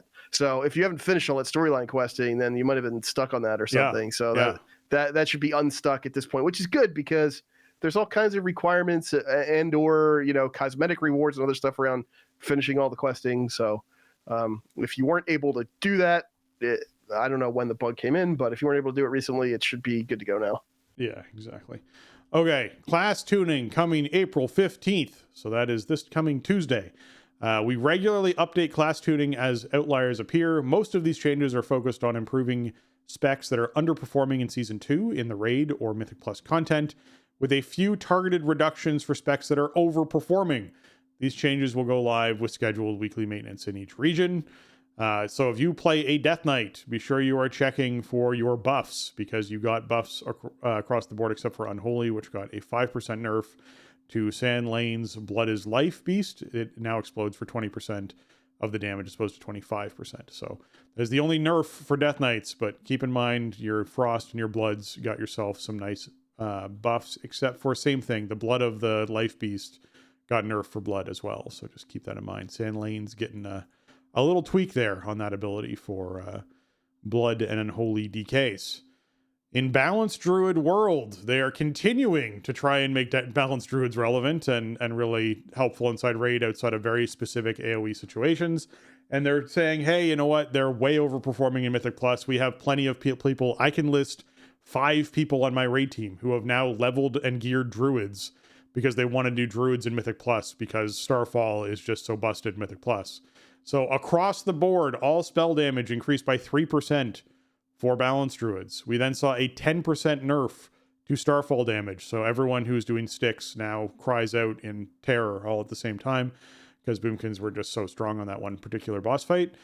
Star Surge damage increased by 3%. Power of Goldrinn damage increased by 3%. Elun's Chosen Boundless Moonlight, the Fury of Elune Final Flash of Energy damage reduced by 10%, and Minor Moon damage reduced by 10%. So what this means overall for us balanced Druid folk is Elun's Chosen got a nerf, that spec in particular. Starfall being a key part of doing Mythic Plus with Elun's Chosen build means that obviously that Mythic Plus is, they're trying to rein that in.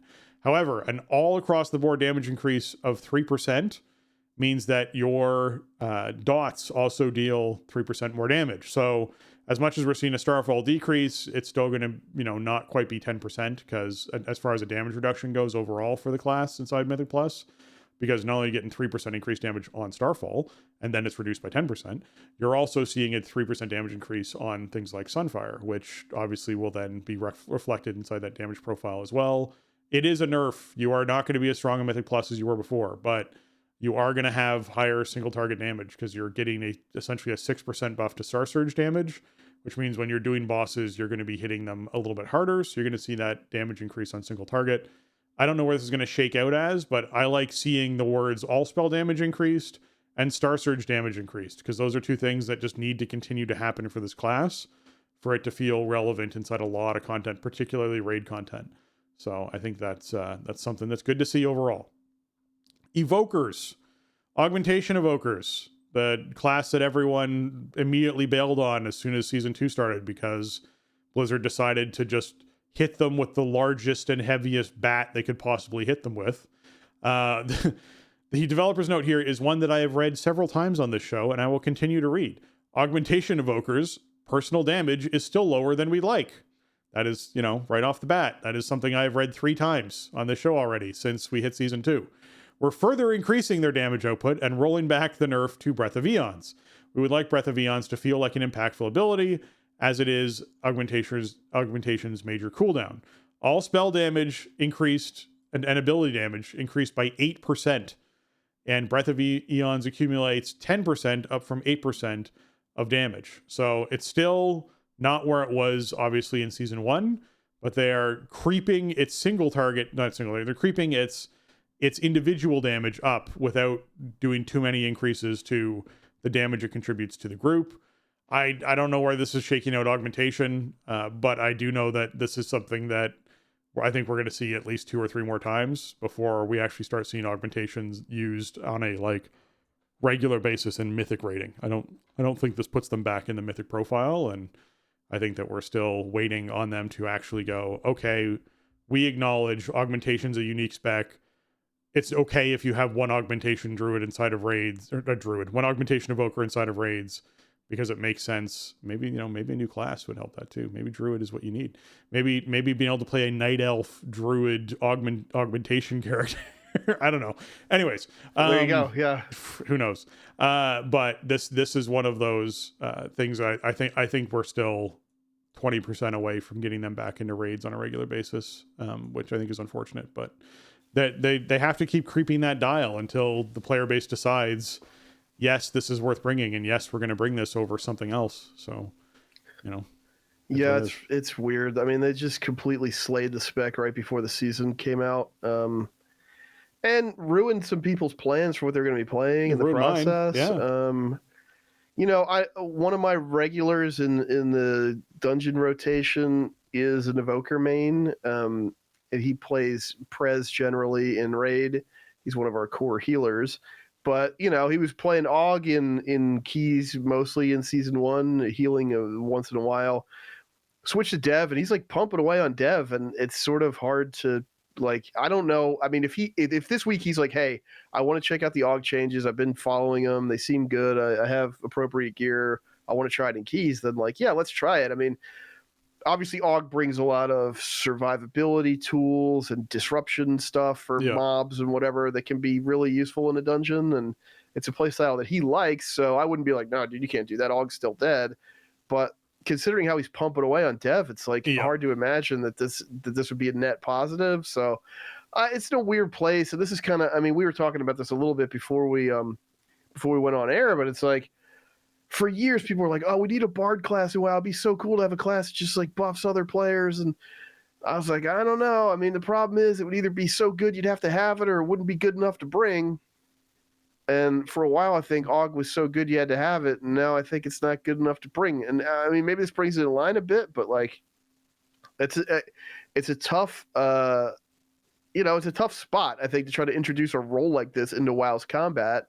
And it came in about 2 years ago, and it was super powerful, and they kind of just slowly chipped away at it. It was still really good, and then right before this season, they just shoved it off the cliff, and now it's like, I'll bring it back a little bit. I don't really know that like increasing Og's personal damage is going to make it that much more appealing. I think like a couple extra percentage points on Breath of Eons is good, but it's still not as good as it used to be. So I mean, hey, if we end up running with Og this week, I'll certainly report back on how it's feeling. But yeah, I get the sense that my Evoker buddy is just gonna be like, I'm just sticking with Dev because I'm blasting stuff. Yeah, Dev, especially the Flame Waker Dev, is just super, super, super strong. So it competes with the top 4 basically AoE specs right now inside Mythic Plus. So I do not see a swap happening there very, very often, and I don't see people going, it's fine to bring an Og and a Dev to a Mythic Plus key. I don't see that happening either. So yeah, I think it'll remain where it is, and we'll see it. I'll read the line, augmentation's damage has been lower than we like, again and again, until finally it hits a point where, as you talked about, it kind of topples back into you have to bring one range, and then people are bringing them again. So I think that'll happen eventually. Arcane Mage and Fire Mage, you guys got some buffs, so be sure you're checking out your notes there. On as far as monks go, your Brewmaster, Mistweaver, and Windwalker got some tuning and tweaking that happened. Most of these are just all buffs, so just keep that in mind. Brewmaster getting 15% Tiger Palm and Rising Sun kick damage, as well as Celestial Brew Absorb increased an amount by 20%. And the balance. Yeah, really nice Brewmaster buffs, I think. Yeah. I mean, I'm doing low stakes content, right? I'm doing like 11s and delves, which are kind of hard, but like not really taxing for a tank, especially when you have a maxed out brand and everything. Yeah. But like, man, I mean, these are some decent numbers on some key abilities, That's a lot of extra armor, which like does matter when you're trying to get up in the harder hitting content. The extra damage on Tiger Palm and Rising Sun Kick is really nice. And that's a pretty significant buff to Celestial Brew Absorb, which that's kind of like your big active mitigation. Yeah. So yeah, it seems really good. Like I said, I'm not doing anything that's really difficult on the Brewmaster, so I can't say that my Brewmaster feels weak. So This is just going to be straight additive for me to get through my delves a bit more quickly, kill stuff faster. Right. As far as Paladins go, the Holy and Retribution got themselves some tweaks as well. This all looks like good stuff to me. I think like Veneration now transfers 280% of the damage done to healing as opposed to 225, so that's a huge increase on Veneration. For Holy Paladins, Righteous Judgment chance has been increased to 100% from 50%. The Shining Righteousness now requires 4 Shields of Righteousness to activate. Free Word of Glory down from 5. The Adjust Reward healing increased by 80%. And Light of the Martyr no longer transfers overhealing into Healing Absorb. So that's a little nerf there for those Holy Pallies as far as that goes. Retribution, you got the Herald of the Gleaming Sun. Gleaming Rays now increases I just got a 10% damage increase for the Holy Power spenders out there. And then Herald of the Sun, Avatar damage increased by 50%. Dawn Light damage increased by 40%. I think this is probably to get people to play Herald of the Sun, because everyone's just playing whatever the Justice one is. That's the other spec that they're playing in there. So I think this is them trying to make Herald of the Sun something people try to play as far as hero talent goes. All right, priests. This is the other large change. So I want to highlight this one in here. Discipline priests are performing beyond where we would like them to be. So we're reducing their impact of their power word shield, penance, and atonement throughput. So Discipline priests, you're getting the bat this week. Keep that in mind. Wheel and Woe now increases the absorb of power word shield by 5%, down from 10%. Penance healing is reduced by 15%. Allies with atonement are now healed for 28% of damage done, down from 32%. And Atonement is now 125% more effective outside of raids, was 100. And Void Weaver, Void Blast damage increased by 10%. So yeah, you're in raids in particular. I know Discipline Priests were way ahead on some bosses than other healers as far as performance went. So I know that they wanted to deal with some of this. And I was hearing Mythic Plus that Discipline Priest was just, again, becoming the baseline healer you're supposed to bring. And so again, you know, seeing those nerfs coming as a result of that, keep that in mind. Yeah. My Mistweaver buddy, who's been sort of my pocket healer for the last season and a half, was like, I'm going to bring Oracle Disc this week. Yeah. And he was like, man, this is so much easier than the Mistweaver. Yeah. So, yeah, I not a huge surprise. I guess for me, the surprise is kind of on the timing, although this probably been on Blizzard's radar for a while, weeks, I guess. We saw PvP tuning last week, not like not this past week, but the week before, which we didn't have the last time we recorded. So it's a couple weeks old now, but like that was the only tuning we had seen. So, you know, obviously they keep an eye on this stuff. They don't push tuning every week. I mean, these are not like massive number adjustments, but I think if Disc is like overall Atonement decrease is a lot. It is. I feel like if Disc is your jam, it's not like an augmentation nerf thing from the beginning of the season where it's like you're dead. Yeah. But it's like if you're looking for the flavor, the flavor might be different. You know what I'm saying? Like if you swapped on to Disc because you're like, oh, Disc is like the hotness, like this is going to carry me. Yeah, you might not really be in that place going forward, which is okay. It's just.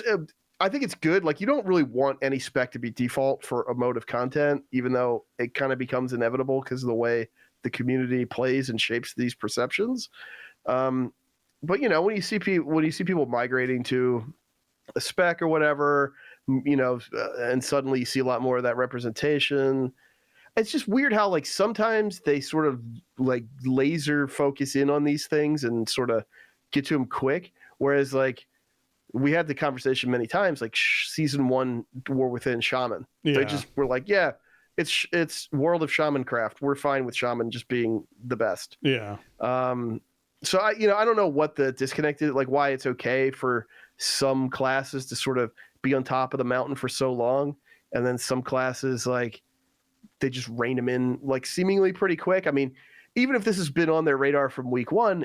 This is coming in to start week 7, whereas again they let Shaman kind of run pretty wild for almost an entire season, basically. So. Yeah, and so like I totally agree with the Shaman point, but I think the reason why we saw this come in, and I don't know why it came in now as opposed to happening later or sooner or whatever it was, but even from the priest perspective that I've talked to, there are holy priests that I know who heal keys regularly, all of them who had decided to try playing Disc were like, holy crap, this is so much easier. Like, what is going on? Like the polls where I would be like struggling to keep everyone alive are just like non-issues anymore. And it's so easy. And it's like, okay, so like there was clearly something happening with Disc where it was like, it was like brain dead, able to pass your way through really high keys and not have to worry about it comparatively to what other healers are having to do and pay attention to and sort of react with. So like I don't think healing should ever be in a place where it's like, I just don't even have to think about it. I just sort of, you know, la-di-da my way through a 14 or whatever it is, right? Like that shouldn't be a thing. So a lot. Yeah, I mean, the execution burden might be something to take into account. Yeah. You know, it's like if this is an easier spec to play, then maybe it has a lower ceiling, which you could argue that that's not really fair, but that's a design philosophy thing. They either do it or they don't do it, you know? Yeah. You play the game or you don't. Now, I will say Holy Priests are getting buffs. Their Holy Nova damage has been increased by 30%. Their Prayer of Healing has been increased by 15%. Their Playerful Litany causes Prayer of Healing to heal its primary target for 125% more, up from 75%. And the Prayer of Healing mana cost reduced by 10%. Prismatic Echoes increases Echo of Light healing by 8 and 15% as opposed to 5 and 10. And Renew Healing is now 20/40% up from 15/30, as well as just all healing done across the board increased by 3%. So Holy Priests getting themselves some really nice healing buffs there to try and like just on, you know, baseline skills, not even things that are specific to their hero talent choices. So that's just really nice increases there to help out Healing Priest. Also, the Oracle Twin Sight. So this is something that's hero talent based. Now applies 4 stacks of Prayer of Mending as opposed to 2. So that's another large increase there too. Bounces the additional couple of times, which is really nice. Okay, when it comes to shamans, I don't know why, but we're seeing shaman buffs. Earth shock damage for elemental shaman increased by 8%. Elemental blast damage increased by 8%. The Farseer in particular, ancestral lava burst increased by 15%. Ancestral elemental blast also increased by 15%. So elemental shamans getting at least buffs to earth shock and elemental blast depending on what hero talents you're playing. Enhancement also receiving buffs because it's still World of Shamancraft. Tempest secondary target damage increased by 25%. Tempest primary target damage increased by 30%. Awakening the Storm damage increased by 30%. And Stormcaller now increases critical strike damage of your nature spells by 10%, up from 5%. So yeah, enhancement getting buffs. And then let's just have a look at what's going on with restoration. Farseer in particular, again, ancestral lava burst damage and ancestral elemental blast damage increased by 15%. So that's happening as well. Because, yeah, they needed some buffs, I guess. Warlock, hey, look, buffs as well. This is another curious one for me because Warlocks are also performing quite well at the moment, although some of the specs are not. So I am glad to see that some of these specs are getting buffed up. It's just weird to see all 3 of them being increased. Agony damage increased by 10%, Soul Rot damage increased by 30%, and Vile Taint damage increased by 40% for Affliction. Demonology, your Demon Bolt damage by 20%, Wild Imp damage by 25%, Soul Strike damage by 35%, and Pact of the Eridar Doomguard damage increased by 35%. So Demonology getting huge increases particular to their pet damage.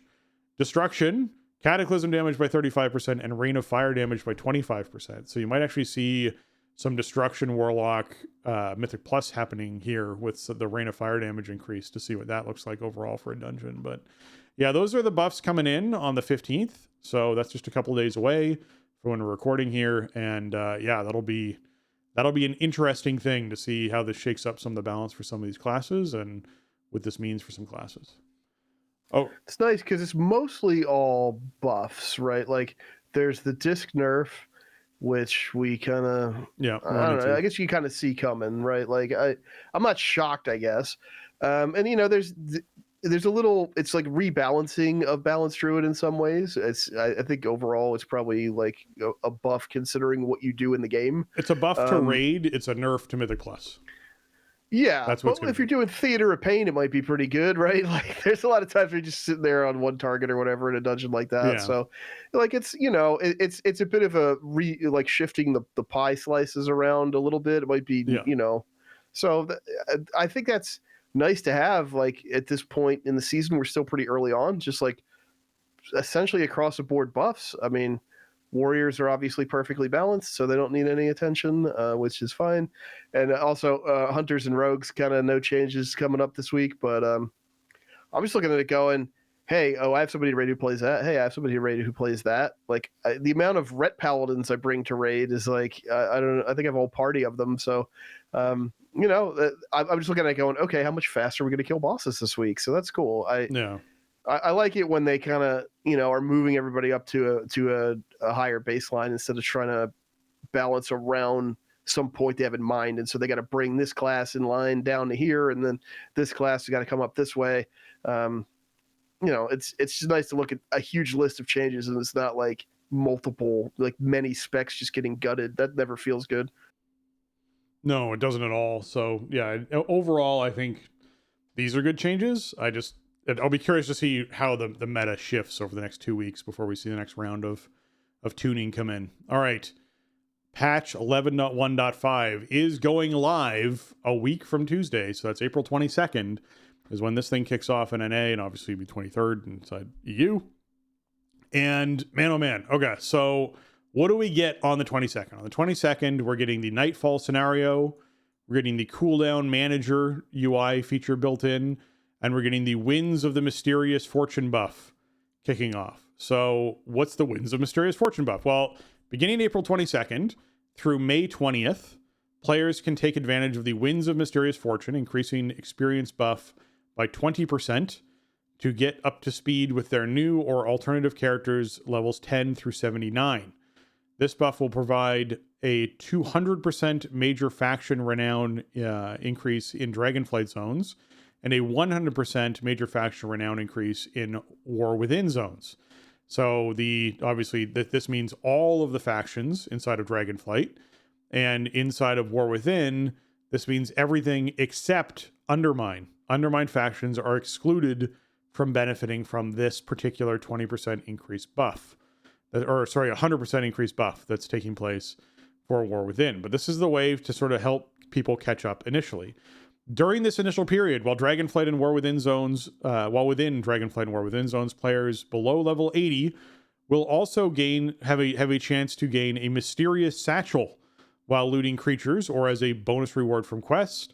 These satchels contain a variety of fun and useful items that can grant temporary stat boosts or visual alterations.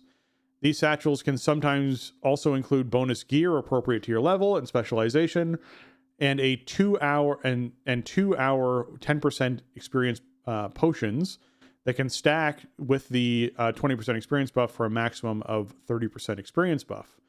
Experience potions are a warbound item that can be consumed during the event or even until after the event is over, be used on characters level 10 to 79.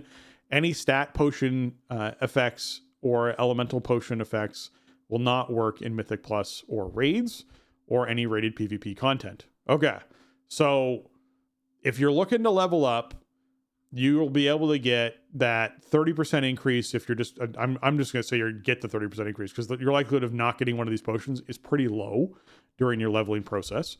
So you'll have that 20% buff. You'll get a drop. I'm assuming the other things that come out of these bags is going to be similar to what comes out of the delves now, where there's like potions and items and stuff that you can use in the outdoor world that give you weird stat increases or fun little, gimmicks for your character for a temporary period of time.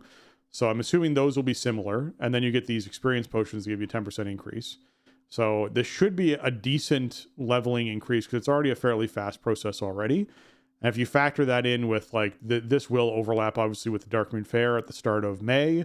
So that first weekend of May 4th, we'll see that Darkmoon Faire kick off, and you'll be able to essentially get that additional 10% on top of this. This also means that we're going to be factoring in any world events that are taking place as well. So that's something to keep in mind. And I think we actually missed a world event that is coming up. Yeah, Noble Garden. Noble Garden is kicking off on the 21st of April, and it's going to run till the 28th. So we have 1 week in here on the 21st to the 28th where Noble Garden is running. So keep that in mind as well. I want to be sure we fit that in. So yeah, it's it is going to be an interesting buff week for people trying to level characters and get reputation catch up. I think I maxed every Dragonflight faction, but if I didn't, this would be a really super fast way to do that, is just go back and level a character through Dragonflight and pop up the remaining renown that I might be missing. So that'll be super easy if you're looking to do that. Okay, what else is happening? Obviously, we have the Nightfall scenario. So the Nightfall scenario is in Arathi, and you're defending the Arathi. So players will take up arms beside a new faction, Flames Radiance, to defend the Arathi against the Suraki forces following the defeat of Queen Ansarek. The faction consists of volunteer militia led veterans, Theod Piemaker and Milton Wildbrawn. So as you rise through the ranks, you will earn up to 10 levels of renown and unlock new renown rewards. Alongside the Flames Radiance, players will be split between task forces within the Nightfall public scenario to clear the battlefield and push back the Sureki. You'll also be able to strike back against the Sureki forces through the Hallowfall and Azj-Kahet to continue to earn renown and rewards with additional quests and activities available between the scenarios. Players can expect a variety of rewards for taking part in the scenario and quests, including new armor sets, a tabard that will visually update as you progress, so that's kind of neat, through the ranks of the Flames Radiance, weapons, a new color variation on the Delver's Dirigible, and more. So as your rank increases, you can expect to earn buffs, which will help you become stronger while in Hallowfall and Azj-Kahet. So that's also, I like that too. I like zone buffs because it makes you feel like you're changing the world, which is kind of neat too. So keep that in mind as well. So yeah, this would overall, the experience increase and the Nightfall scenario are the two like gameplay additions that you'll be experiencing. As far as UI goes, the new cooldown manager is happening in here. So players can enable a cooldown manager within their UI by opening the game menu, selecting options, and opening advanced options. You can enable the cooldown manager toggle on to view important cooldowns and buffs in separate customizable HUD elements for your selected specialization. So cooldown abilities will show up automatically in the center of your screen and include a visual countdown of when your ability is available to use again. To customize the cooldown manager, open the game menu, blah, blah, blah, go to edit mode, then select advanced options, and you can select cooldown manager from the options, then adjust the utility cooldown options bar, essential cooldowns bar, and tracked buff bar, and tracked bars. Oh my goodness. By clicking on them and adjusting their visual element to your preference. So in other words, you're going to turn this on, then you're going to go to edit mode, and you're going to want to move it around as far as the three things that you're able to track: the cooldown bar, the tracked buffs, and the tracked bars. And you can put them where you want them to go, and this will show you when your major cooldowns are coming up. I don't know, because I didn't play around on PTR, if you can choose which cooldowns it's tracking, or if it just tracks everything. But this is something where they're like, hey, people use weak auras all of the time. Weak auras is a very popular thing. I was just complaining the other day about having cooldowns and procs that weren't tracked necessarily on the Devastation Evoker class. So this is hopefully a way to get a lot more of that tracking and customizable UI built into the game for players who aren't experienced with weak auras or don't use them very often or don't want to use add-ons. And this is a step in that direction. So I'm curious to play around with this and see what it looks like. I don't think it'll replace my weak auras at all because I use it for too many things. But it might be a really nice thing for leveling if I don't want to like build a entire UI of weak aura stuff for a new class that I'm just playing around with or leveling on, right? Like when I chose to start playing Devastation Evoker, I sat down for like 6 hours and built/played around with UI elements to make it what I want it to be. And I still missed something while doing that, right? So it's that case of if this is an easier, faster way to get a new class up and rolling, then that's great. So I'd be happy to have this for like the leveling experience. And then if I'm going to take it seriously and Mythic Raid on it, then I can choose to enhance this in some way through weak auras. So yeah, good to see that. That's definitely going to be a new shift. Yeah, it seems like a cool option. And depending on how flexible it is, I mean, for a lot of people, it could just be like, okay, these are fewer weak auras I have to carry and like keep updated and whatever, which is always nice. We can streamline some of that kind of stuff. I think the leveling holiday is a little weird just because the buff is somewhat modest, like 20% baseline, then 10% with the potions from doing stuff. But also, I mean, it stacks with Warband Mentor. So, you know, if you have characters leveled up already, then you already have like a big XP buff. Plus, it's like an entire month, basically. It's not just like a week or a couple weeks. So you have time to kind of invest in a character. I might end up leveling some stuff that is like, you know, non-tank classes because it's the only thing I've leveled in this expansion. So I should probably level up like a mail wearer and a cloth wearer just so I have like somebody to benefit from all my war-bound stuff. I don't know. But, you know, it's not like, it's not some leveling bonanza, but an extra 20 and or 30% on top of, you know, what we already, first of all, leveling's already pretty fast. If you have Mentor, then it stacks with that. And then as other stuff rotates through, like, it's certainly not bad. It's just not like double XP or anything. But yeah, we may be in an era now where it's like double XP is actually kind of absurd because we already, first of all, the XP ceiling is so much lower. And then you have these kind of built-in stops where you get additional XP for leveling up tunes. So, yeah, I actually forgot about the Warband increased experience that you were like. I remember I have it. I have like 9 characters at max level, but it was one of those things where I forgot that was a thing. So if you're someone who hasn't actually earned that yet, this might be a good opportunity for you to work your way through leveling up those 5 characters to max level to get your Warband, you know, max level start making bonus. It go faster and faster, right? Exactly. Like just start stacking that up. The you know, the Nightfall scenario thing, I don't know. We'll see how it feels to play. I gotta say, like, I'm not, the cosmetics and stuff that we're getting from this, they don't really do much for me. I'm not really into the whole Arathi vibe. It's a little fanatical for me. I feel like there's stuff about, the Empire that I'm just like, maybe we don't know about as player characters, but like I don't feel like I'm on board with it so much. Like empires are generally not good things, so I don't know. Well, it's hard for me to be like, I want to associate my character with this, and I don't really know like if there's going to be tangible rewards for characters that I care about playing, from this. But if we get some crests or something, that might be a nice way to round out. If we get rune crests or something, that'd be great for the alts. But I'll check it out certainly when it comes out and kind of see where it's at. I'll play. I'll play it. I'll get the renown ranks and get the unlocks and stuff. But it's not something that's like massively on my radar. I do think like a cool thing is like Undermine. There's really not a lot of reason to hang out there beyond a certain point, right? Like it's not a zone that I have spent a lot of time in. I kind of do my weekly loop. I'll do some other world quests later. It's a pretty terrible zone, to be honest. Like Undermine needed to be laid out with more direct streets and more defined areas. It's really unfortunate. It's one of those spaces that in Warcraft lore has been talked about many times as this like massive goblin city that's like really cool and neat and etc. And time is money.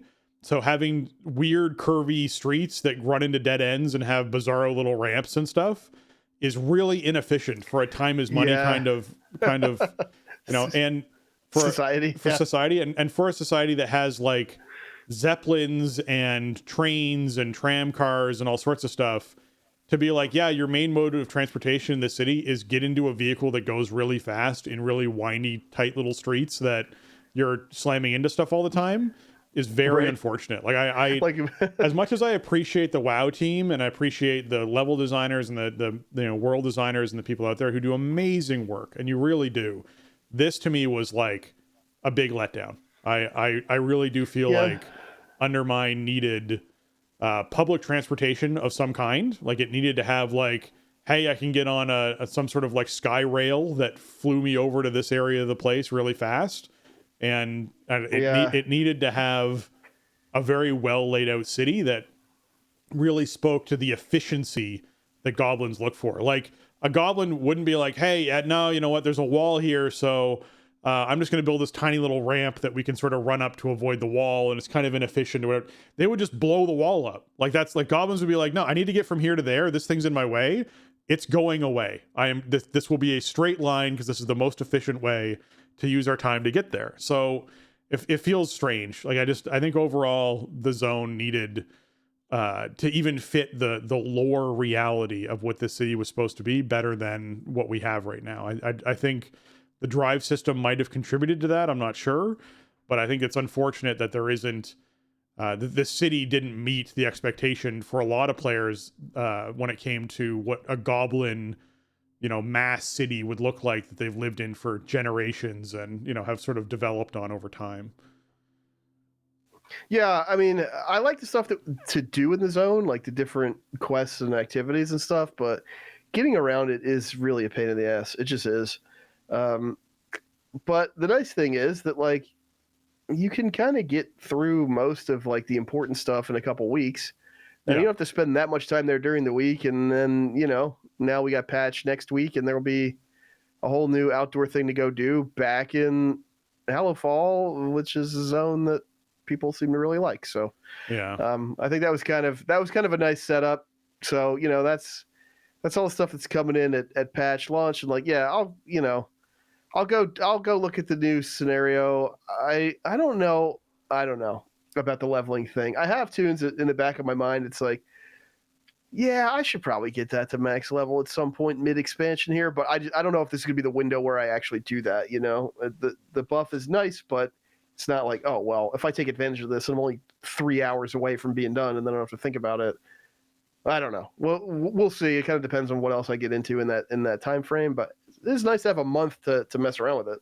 Yeah, I guess for me, I feel like Undermine is supposed to be like the Dalaran for goblins kind of idea.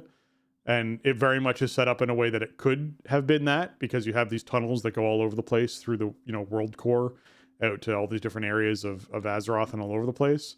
So it's unfortunate that, to me, it didn't land as well as a like functional city as you kind of would want it to be. And it means that like going forward, like it doesn't feel like a place people are going to want to like revisit on a regular basis, but it's like, this is the Iron Forge for goblins, right? Like it feels weird to be like, yeah, it's like a key place, but you know, it's not laid out the best. It's kind of meh. And you're like, that's too bad. I think the activities there are great. I like the flavor there. I think they hit the mark on a lot of good places for goblins. I just think the layout of the city and the functional aspects of it just don't fit at all. So that's unfortunate. Okay. When we hit May 20th, so remember, we're getting the stuff I just listed on April 22nd, right? So a week from Tuesday. A month after that, we get Horrific Visions. So Horrific Visions come in, and this is the, you know, returned corrupted versions of Stormwind and Orgrimmar. We don't know why they're coming back yet. We don't have an idea as to like the lore behind it as of yet. But you're going to be able to go in alone or create a party, and players who want to experience Horrific Visions alone or need additional helping hand from the party can invite are able to invite a construct of Sorodormi companion to join them. So if you want to do it alone, but you want like essentially a brand to come in and help you, you can get a construct of Sorodormi to come in with you. This follower will be able to tank, DPS, or heal. So yes, it's basically a brand for Horrific Visions. Players looking for a bigger challenge, you're able to activate higher difficulties of play for additional gear up to heroic difficulty items. The Horrific Vision masks are also returning with the Mask of Pain, Imagination, Long Night, Burned Bridge, and Daredevil. The 3 additional new masks, apparently there's going to be a Vengeance, Multitudes, and Nemesis mask, will also be available to discover and conquer. There's a new currency that you're able to collect, which becomes available to spend at a vendor for new rewards. You can get displaced, corrupted mementos. Players are able to earn new and returning rewards for Horrific Visions, such as mounts, toys, pets, weapon enchants, and more. And whether you're playing a new or max level character experiencing this for the first time, you can experience this content shortly after the launch of 11.1.5, which is a month after the launch of 11.1.5. And while we're talking about it, let's also talk about the 11.1.5 developer notes for these enchants and Horrific Visions, because this is one of those things that speaks to why it's happening a month after, in my opinion. I think the initial goal was to actually have this launch much closer to the 11.1.5 date, and it got pushed because there's still so many things they're playing with to try and make this actually work. So we've seen enemy changes, and a lot of these enemy changes involve reducing damage on enemies or tuning them down is the way they sort of speak to it right now. They don't give us a lot of percentages, but they speak to tuning things down in some ways. We've seen that some of the masks, which increase bonus damage, have also been reduced. We've seen cooldowns be increased from like 9 seconds to 19 seconds about how frequently some things happen throughout these dungeons. Just a lot of tuning changes to Horrific Visions. And what that speaks to me is, and this really is how it is for me, and can't speak for everybody, but it's definitely for me, Horrific Visions need to come out and land in their first week feeling like a fun activity. Not a challenge, not a like, oh my goodness, I need to like learn a route and figure this out and puzzle solve for 2 or 3 weeks to sort of get like the fastest way to do it and the best way to do it. It needs to land in that was a fun experience, I'd like to do another one. That's where it needs to land. If it lands in a place that feels punishing to players and isn't like an enjoyable side experience to do, but has become now a chore that you have to do regularly to get the enchants you want, the rewards you want, that is a big problem. And so I feel like part of the delay is them really wanting to make sure that these things land in a proper place, because they're going to be repeatable, and you're going to be able to get gilded crests from these, and you're going to be able to get, as they said, heroic rewards from these. Like, there's a lot of things that they're throwing in there, and they have like multiple versions, and they've added masks and added challenges, and like they've put development time and labor into this, which you'll feel like a really big waste if this comes out in that first week and it does not land well for players, and players are like, nope, not interested, I'm done, never touching them again. That'll be a huge flop. So this needs to land really well.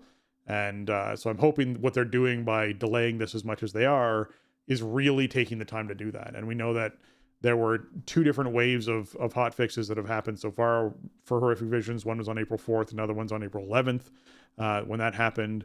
And the April 11th one was focused on the actual enchants themselves to make them actually something players might want to use, and actually make them something players might want to suffer through doing horrific visions to get. And I say suffer because we don't know what the experience is going to be like, but the previous one was not amazing. It became a chore very quickly. So what we saw was like the Void Ritual proc is no longer affected by haste.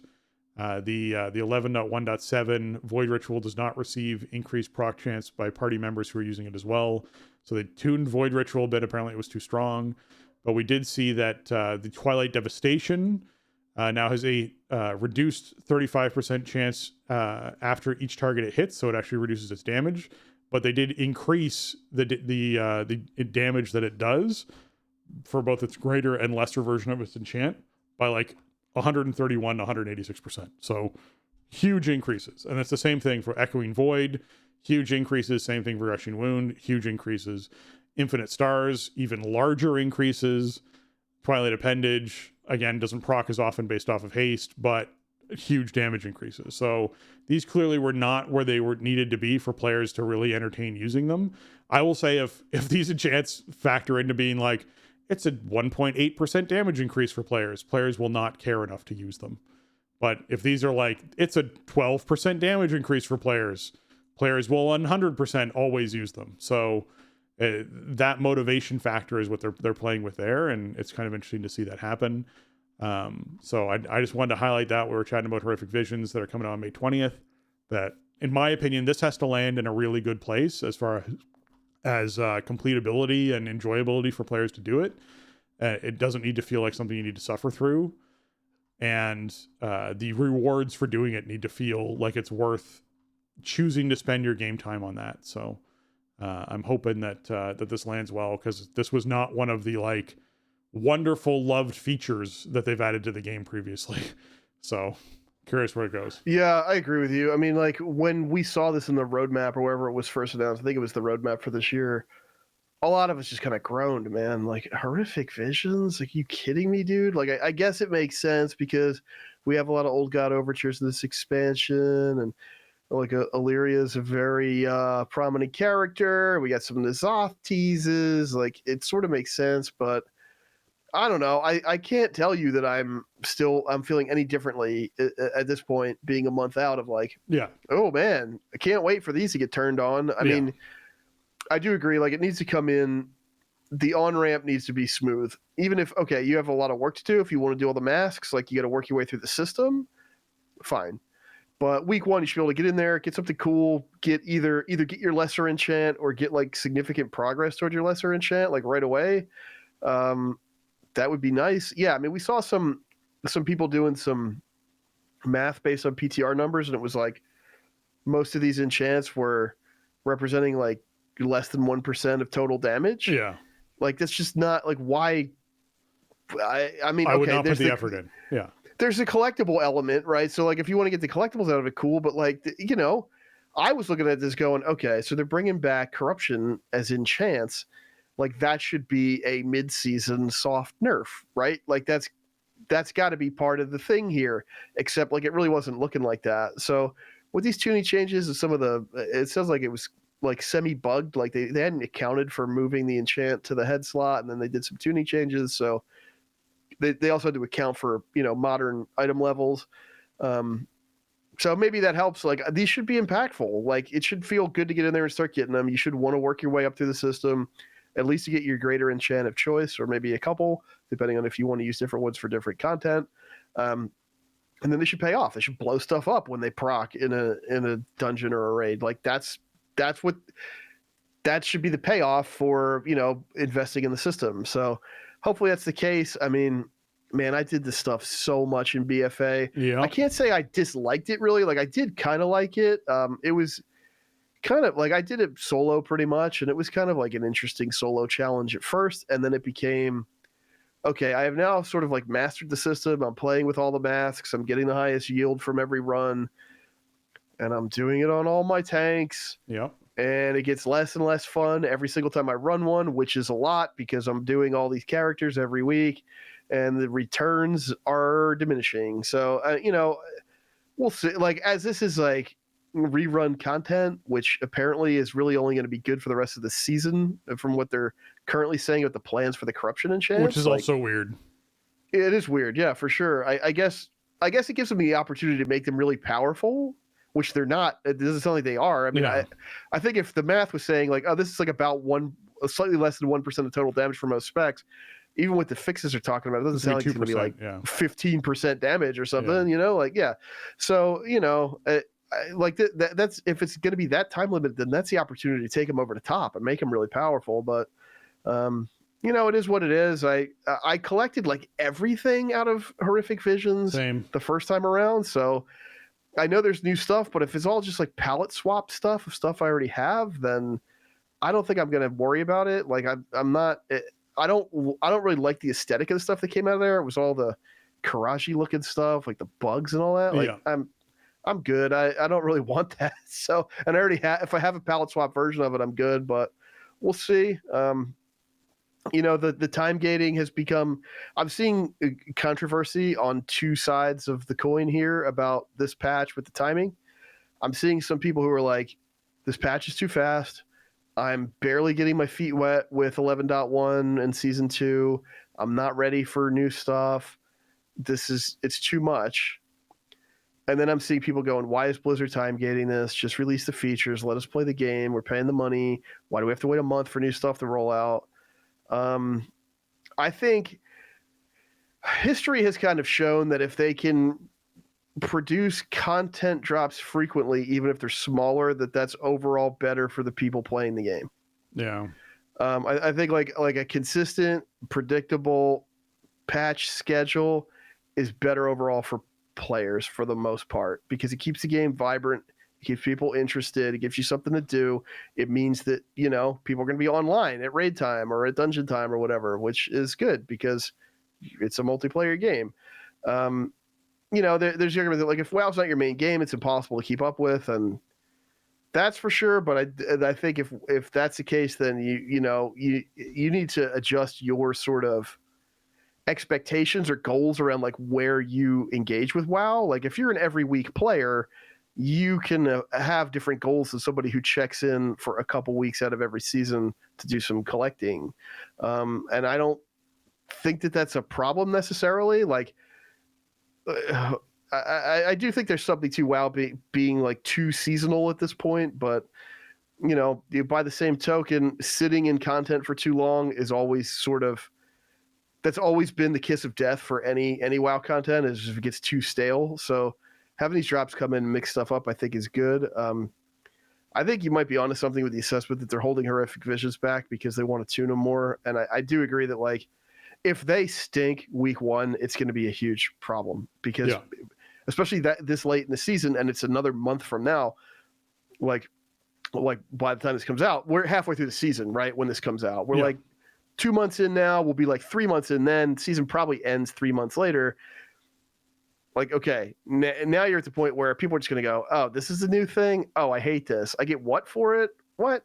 I simmed it. It's not even that good. Anyway, I'll see you guys in the fall. Like that could totally happen. So like, I think making them fun, making it feel worth players' time is really important. And if that's part of the reason why they're holding them back, cool.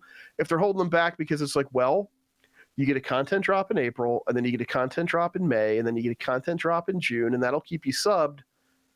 I mean, I guess you could look at that and go, well, that's nefarious. That's dastardly. They're just trying to milk subscribers. I think you're entitled to that. I still think WoW's a pretty good value proposition for your 15 USD a month, but that's up to you as a consumer. I don't know. For me, like, I don't want to do Horrific Visions next week, so personally I'm good with it. I have other stuff drawing my attention in the game, and I will probably be cycling out of a lot of some of that stuff, like as we get closer to May 20th, right? I'll probably be doing fewer delves and fewer keys and stuff like that. As the season kind of marches on, I'll be more at sort of like the level that I want to get to in another month. So that might open up some more time for me to do Horrific Visions, maybe on multiple characters and stuff like that. So for my schedule, I think it works out well. I understand like all sides of the argument. That what it comes down to is like there's no right answer. Like no matter what Blizzard does with the content release schedule, it's going to be perfect for some players and terrible for other players, and no one is ever right, like whether this schedule is great for you or terrible for you, like you're not objectively right because it's different for every player, and all Blizzard can really do is try to make like cool stuff to play in the game and then release it when it's ready to play. Yeah, it's so tricky, right? For me, Horrific Visions, what I remember about them and remember liking about them was the fact that you could get ridiculous procs. You could have that pull where like right off the bat, you got like 5 Twilight Dev freaking tornadoes to spawn that just like annihilated a whole bunch of ads that were there, and you watch yourself skyrocket up the damage charts because it was so much damage. Or you had that single target boss and you're like, man, I'm getting 40% higher procs on my Infinite Stars than I normally get, and it's just annihilating this thing, and this feels really good. That's what I remember of it. So to see like the potential damage of these enchants being so low makes me feel like it's going to be like, like even if you got good procs or bad procs, you're not really going to notice the damage difference that much. It's just going to add additional visuals to your screen, which isn't always a good thing. To be like, yeah, I proc 5, Twilight Dev tornadoes that are all sort of rippling away in this direction, but now I didn't see the line that I'm supposed to not stand in because there's a whole bunch of tornadoes on my screen that aren't actually doing all that much for me.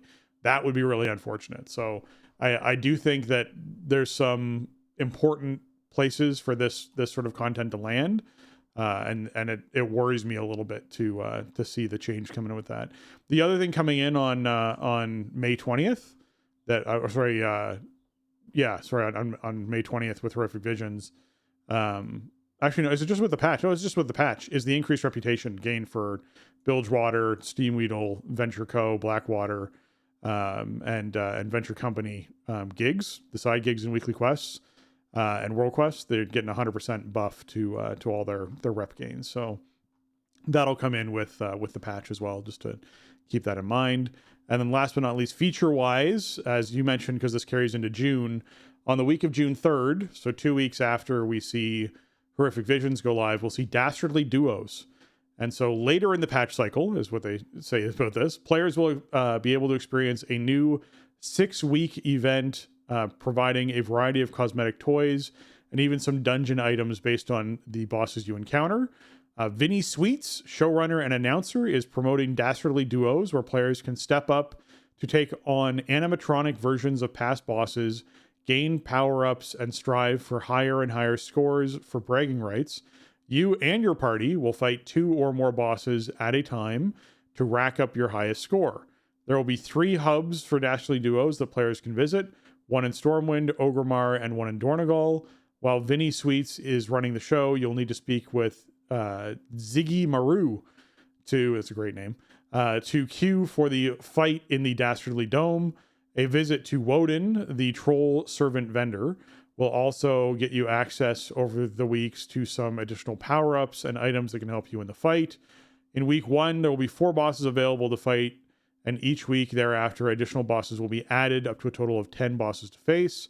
Earning specific achievements will provide additional game effects for them within the Dastardly Duos. Earn points for kills, damage done, and much more. Rack up high scores with your party for bragging rights and see how far you can go. So this is where my brain goes when I see Dastardly Duos. Cool feature, very cool. Is this replacing Brawls? ? Because Brawler's Guild is really fun, and I'd rather have Brawler's Guild than this. It's like my brain immediately went there, right? If they're going to put this much time into like this, thematically similar, doesn't it? Right? Right? It seems like it's in that same kind of lane, yeah. I would rather have the solo experience of Brawler's Guild that is really fun to watch other people fight inside of an arena and do these encounters than have a queuable system with a party to go and do Dastardly Duos. I'm just putting that out there. I think it's a really cool feature. But because Brawler's Guild hasn't been around in a couple expansions, I'm like itching for that kind of content again. And so when I see Dastardly Duos, I'm like, oh, this would be really neat if it happened in an outdoor arena where people could watch players fight these bosses in some sort of arena and have a good time watching other people try and complete stuff and learn from what they were doing and see if they can kind of do the same thing and have that kind of like world-based interaction of going to this dome this arena and watching a group of players take on these two animatronic bosses could be a really neat experience. I feel like this is going to be a instanced queue into space that will just be interesting for the people who queue into it. And I don't know. I mean, I'm missing Brawlers Guild in a big way, and I don't want that to like rub the shine off of Dashly Duos, because it's a cool feature, and I think it's a really neat concept to have players be able to do that thing that happened at BlizzCon ages ago, where they basically spawned in bosses for raid teams and multiple bosses inside, like, you know, just outside Orgrimmar, for them to fight and try and figure out how to deal with multiple overlapping mechanics that can be very difficult mechanics for that to work, and have a good time doing it. Because I do like that smaller group content especially as well. I don't know, man. As soon as I see this, I'm like, this could have been Brawlers Guild. Like, they could have this dev time could have been Brawlers Guild for this expansion, right? So this is probably faster to put together, to be honest. I don't know. We'll see how this goes. It's a different thing. Like, they say party, so is it like a 5-player thing? Is it 2 people because it's Dashly Duos? I'm not really sure. Yeah. Like, right? Yeah. Like, I haven't done PTR, and I haven't paid attention to PTR. Like, I just don't. It's just not. I don't have room in my brain or my life for it, and also I've sort of. I used to do it, like back in the Legion days. I was always on PTR. Okay, wait. Fresh in from WoWhead. It's a 5-person instance event. There you go. Okay, all right. So, you know, maybe something to do with your dungeon buddies or whatever, and maybe something to. I'm gonna assume you probably queue into it just randomly, which could be probably bad. I get like that means it's got to be like relatively low difficulty, right? Like if you're randomly matchmaking people for it. No, you show up as a group and you talk to Ziggy Maru and say, let's go, right. And it puts your group into the instance. So right. it's not even like an so it's not random. match made. Yeah. Okay. All right. Yeah. So if it's not match made, that's probably better. It's I guess it sort of begs the question, like, why do I do this instead of Mythic Plus with my dungeon friends? But you know, hey, it's coming in pretty late in this patch. Well, it's the last few weeks of this patch probably. So, you know, maybe by then it's like, hey, it's just some variety, something different to do, something new to collect. Like that could be cool. Yeah, I don't really have a great feel for like how it's gonna play or like how I'm gonna interact with it. I think it's cool to see him trying some different stuff. It almost sort of reminds me of like, this is a window where a Plunderstorm type thing would go. You know what I mean? This is more of like an experimental thing to throw in there. So like that's kind of cool. It seems fun. I feel like I definitely hear what you're saying with the Brawlers Guild thing, and I do feel like this occupies some of the same space, but I think the lack of Brawlers Guild is a separate problem from this, right? Like, why can't we just have both? Like, why can't we have a new Brawlers Guild for the first time in a while? And then also like layer on these quirky events like this. Like I think we could have both, but I guess also, you know, it's entirely possible that over the years they looked at participation in Brawlers Guild and went, this just isn't worth it. Not enough people do this.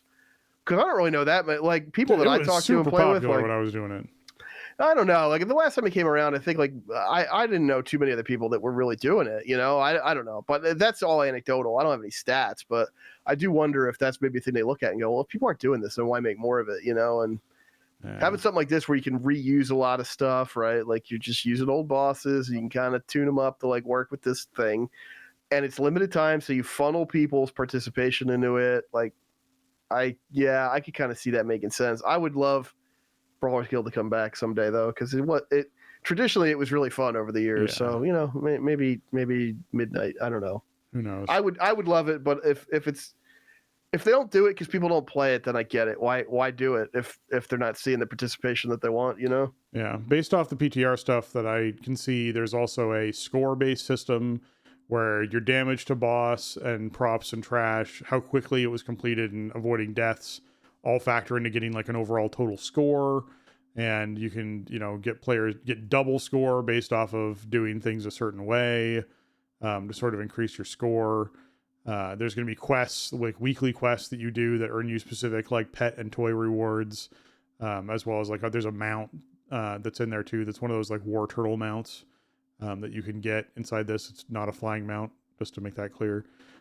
So there's stuff like that. There's other like buffs, like food buffs and drink buffs you can have before you go in, so that you can have like increased speed or like be invisible or things like that can happen for these fights as well. So there's a lot of, I don't know, there's a lot of like detail they built into this based off the stuff I'm reading off PTR. So it is a fairly fleshed out system. It's going to be cool to experience and try. Whenever I see this, when it's not a random queuable, I dread having to put a group of 5 people together and actually make that happen. If those who do not have a regular Mythic Plus group that you're going to be able to convince to be like, hey, let's just do this week at least once so that we can get the rewards, which there are not a lot of people out there who play World of Warcraft who have a regular Mythic Plus group that they run with.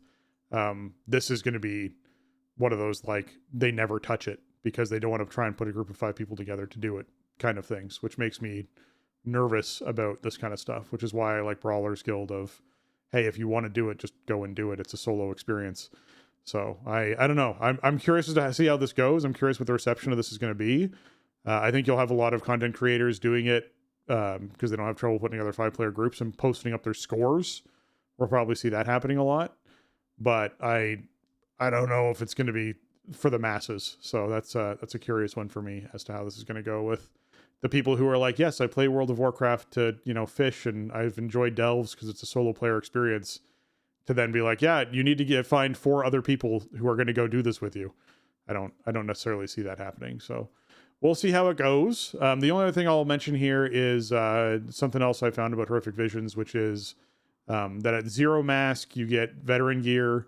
At 1 mask, you get champion gear all the way up until 3 masks, with different steps along the path. And then at 4 masks, you get hero gear, and 5 masks, you get, hero gear just before Gilded Crest upgrades. So that's the big part about it. Jason, all of the weird bug, Sethune animated stuff is the gear that we're getting. It's going to be just reskins of a lot of the old stuff, mostly as far as the colorations go. It's all the Void Touch stuff. So that's what the transmog is. So yeah, we'll not be making an effort to collect that probably then. Definitely won't be like dipping in like, I gotta get some more of the currency so I could buy the yeah. Been there, done that. I don't care that much about palette swaps on those models probably. Yeah. All right. The other thing we want to mention is that you can actually sign up today for Mists of Pandaria Classic Beta. That is now going to be up and available for folks to sign up for. We know that Mists of Pandaria Classic launches on or before August 31st, which means it's probably going to be, closer to like early August as opposed to August 31st. But yeah, if you're someone who wants to like hop in to Pandaria Classic and enjoy that and do that content, that is beta stuff that you can sign up for now and get in and start testing stuff. Pandaria is when Brawls started. So I'm just saying, Brawlers Guild was created during Mists of Pandaria, which means that might be something that draws me away from live game to scratch that itch, because they aren't putting it in live game. So I'll go back to Classic and I'll enjoy doing Brawls there. And there'll be Brawls I've already done, but I haven't done in a long time, and it'll be worthwhile doing. I'm curious as to how expensive the invite is going to be for the first little bit until they start spreading around enough that everyone's got invites to get in there and do Brawlers Guild, because yeah, it was a lot of fun, and I'm looking forward to seeing that back. So if you want some Pandaria Classic time in beta, be sure you go and sign up so you can get access to that.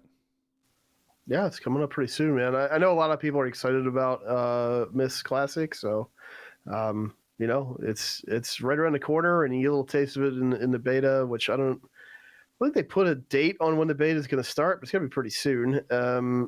I loved Mists at the time, even though it was very controversial. I think it was a great expansion, one of the best. It's certainly top 4 or 5 for me. Yeah.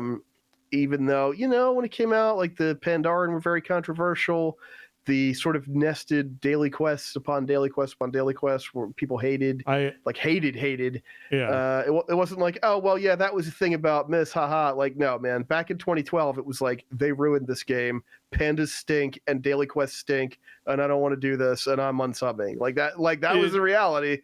Yeah. For not obviously not for everybody, but that was a big part of the conversation back then. So it's kind of funny that like we're already back around to classic servers for the biggest issue, the number one thing in my opinion that failed Mists of Pandaria was the marketing team. The marketing team, in my opinion, not marketing a big bad. It was the first expansion that had ever come out for World of Warcraft where they did not give you trailers and a hype cycle that and even a presence in the game of who the big bad was. If they had led their marketing cycle with the Shaw and what the Shaw was, and the, you know, Shaw lording over and like destroying and corrupting things, and, you know, drawing out the anger and feeding off of it, and feeding off the war between the Alliance and Horde and getting stronger, and like if they'd done all their trailers and marketing around that kind of stuff, I think you would have seen a much more engaged player base coming into it. But unfortunately, they just focused on pandas, and so everyone just focused on, oh, what's this expansion about? I don't know, pandas. And you're like, okay, well that lost a lot of people early on in this process, and I think it was really unfortunate, because I remember being at BlizzCon when the trailer played and people were all like, okay, that's cool, like Pandaren are coming in, but what's this expansion about other than Pandaren are coming in, right? And there wasn't like that engagement. So like they, up to that point, every single WoW expansion had trailers and advertisements of, here is the big bad, here is who you're fighting, here is who you're going after. Like, and even in like, when you look at Wrath of the Lich King, you had, which is one of the, like the height of World of Warcraft, you had Arthas engaged the whole way through. You'd be doing a quest in the middle of nowhere that had nothing to do with the main storyline, and he would show up and do something like cool and then leave. And you'd be like, whoa, Arthas is like present in the game at any point inside of this expansion. And I think it really fell flat that they went to Pandaria and did not advertise the big bad in that situation. I know they had to do the corruption, and they had to see what happened with the Horde and et cetera, with that whole storyline.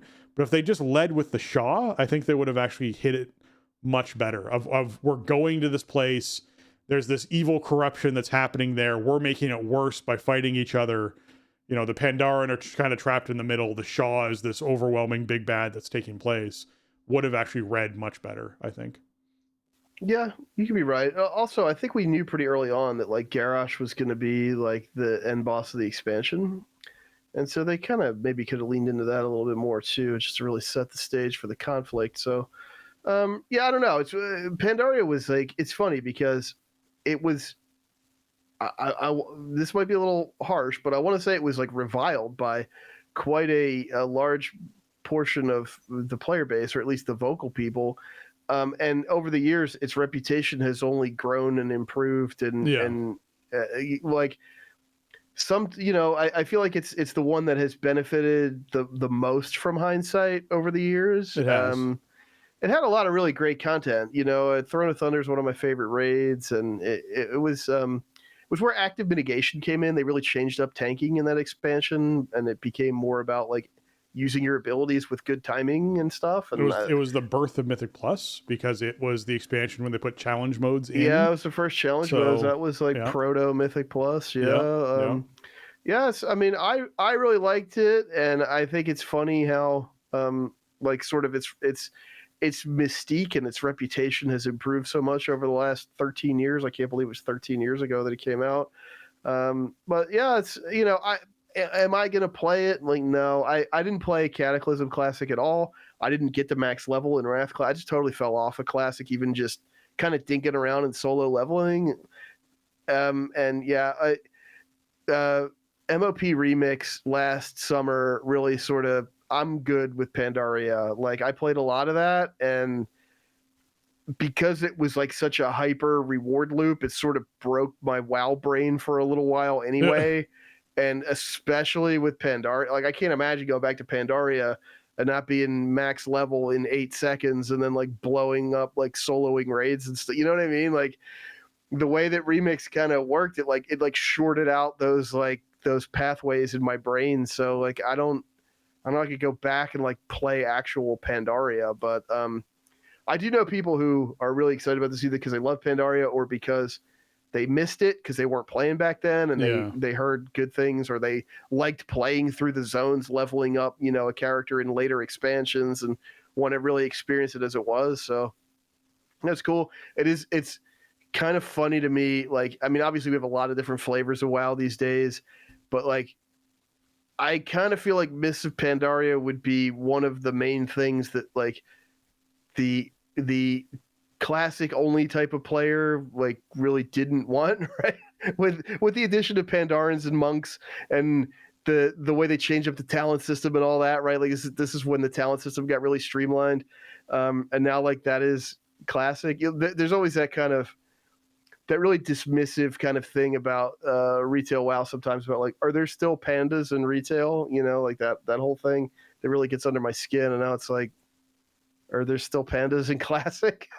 And I guess as of August they're gonna be. So it's weird how accelerated the classic timeline has been and how fast we're already up to like a relative, even though it's been a lot of years. I mean, there's still a lot of stuff from Pandaria that I feel like informs the game now. So yeah, it's kind of it's just kind of funny that we're already back around to that. Yeah, and it certainly came up fast if you're sort of not remembering how long ago it was. I guess for me, like Pandaria was when I first really started taking on more serious rating. Like I guess I did serious rating in Classic, and then did like mid-tier kind of rating in Wrath of the Lich King. By the time we got to, and I guess I could say I did high end rating in Burning Crusade too. That was all just part of the classic Burning Crusade experience thing. But I definitely took a break for a bit, and then during Pandaria was when I swapped to Druid, went healing, and was like, I want to be pushing with a team on a regular basis and really competing and looking at logs and doing all that kind of stuff really came into effect for me. And I guess it for me has this like really burned in memory of that expansion and being engaged in that expansion. But I do feel like a lot of the negative opinions and the reason why so many of them have turned around over the years about Pandaria is it was not advertised in a way that was attractive to players. And so players checked out very early. And when they started to engage with it much farther down the line, or like looked back on it, having missed it, they were all like, oh, actually, this is a pretty cool expansion with some really neat encounters in it. It's unfortunate that I wasn't engaged at that time. And I think the reason why they weren't engaged is it just didn't look attractive. And I think they needed to sell it better, is what it really came down to. Okay. With that, I'd like to take a moment to thank our patrons. They contribute a ton to our show and help us to improve on the content we create. Today, I'm giving a special shout out to Arajian, Bradley, James, Garrett, Kapawi, Cobra, Max, and Shorel. Thank you so much for what you give towards the Patreon, as well as all of our patrons, past and present, and hopefully future, for all that you give towards our show and sort of keeping the archives online and keeping the production schedule going. And we really appreciate all of you. And as much as last week's episode was a shorty because I was traveling, this week's episode is longer than most of the other ones that we put out this year. So this is it's gonna be like a 2.5 hour episode kind of thing that we're looking at. So hopefully this makes up for it. We got a lot of stuff covered in this and chatted a whole bunch. So hopefully that helps a lot for you. If you're looking to join and support our Patreon, you can go to patreon.com/thestartingzone and hop in there. We got no new patrons this week, but hopefully we got some new ones coming in soon. And thanks again, all of our patrons. Absolutely. Thanks, patrons. We couldn't do it without you. And thanks for bearing with us with the weird kind of schedule this month. But, that's the ebb and flow sometimes. So, this week we had a lot of stuff to dig into, having kind of missed a week of news and other stuff. So, it happens sometimes, and I'm sure it'll happen again. But thank you for bearing with us. And patrons, we really couldn't do without you. So thanks for contributing and keeping us on track, keeping the show online. Well, Jason, I have to clarify. When you say sometimes, it's really only happened twice in our entire run of the show. Yeah, that's true. So, but we sometimes we've had like schedule disruptions or something. Oh, absolutely. We bounce an episode a day or two. We've had times to kind of plan. I guess we've had opportunities to plan a bit better in some other situations where it's like, okay, we're going to bank up a couple special episodes, and we didn't really have the opportunity to do this round, so it just didn't. It's just the way it is, that's how it goes. We don't do this professionally. We don't, this is a thing that we do because we got to do it. We have to deliver it because we got to get it out of our brains and get it out on the airwaves. So. We appreciate you bearing with us, and we appreciate your support when we do around here. Yeah. All right. Another great way to support the show is leaving us those 5-star reviews on your iTunes Apple Podcasts. We really appreciate those. And that's going to wrap up our episode of 679 of The Starting Zone. If you want to check out show notes for this episode or leave us a comment on the show, you can head on over to thestartingzone.com, the official website for The Starting Zone podcast. If you want to contact the show and leave us your feedback or ask a question, you can email us at thestartingzone@gmail.com or reach out to us on Blue Sky at thestartingzone.bsky.social. or on X at The Starting Zone, or you can join our Discord server, thestartingzone.com/Discord. And if you want to get your hands on some TSE gear, although their store is undergoing a repurchasing from a new management, whatever it is, it's TeePublic, teepublic.com/stores/The Starting Zone. And we might end up moving that around a bit depending on what's going on with the new management stuff. And Jason, where can folks find you on the internet? Best place to find me, you can find me over on Twitter and on Blue Sky is at Shieldwald over on Twitter, and jlucas.bsky.social on Blue Sky. I keep up with both sites, so I mostly just post stuff to Blue Sky, so if you want to see what I'm up to, check that out over there. You can also find video channels at twitch.tv/Shieldwald and youtube.com/Shieldwald.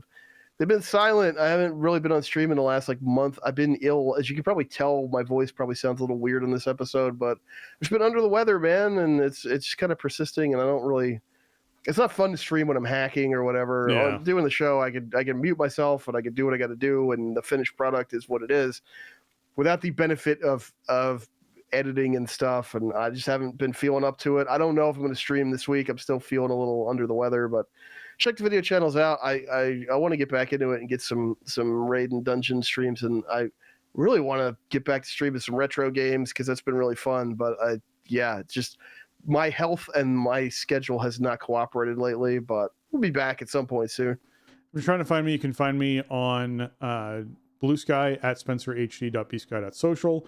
You can also find me on X at Spencer_Downey. Or you can hop on over to Twitch at twitch.tv/SpencerHD and give me a follow over there. Or you can subscribe to me on YouTube at youtube.com/@SpencerHD. And with that, for Jason and myself, we want to say thanks for listening and jobs done.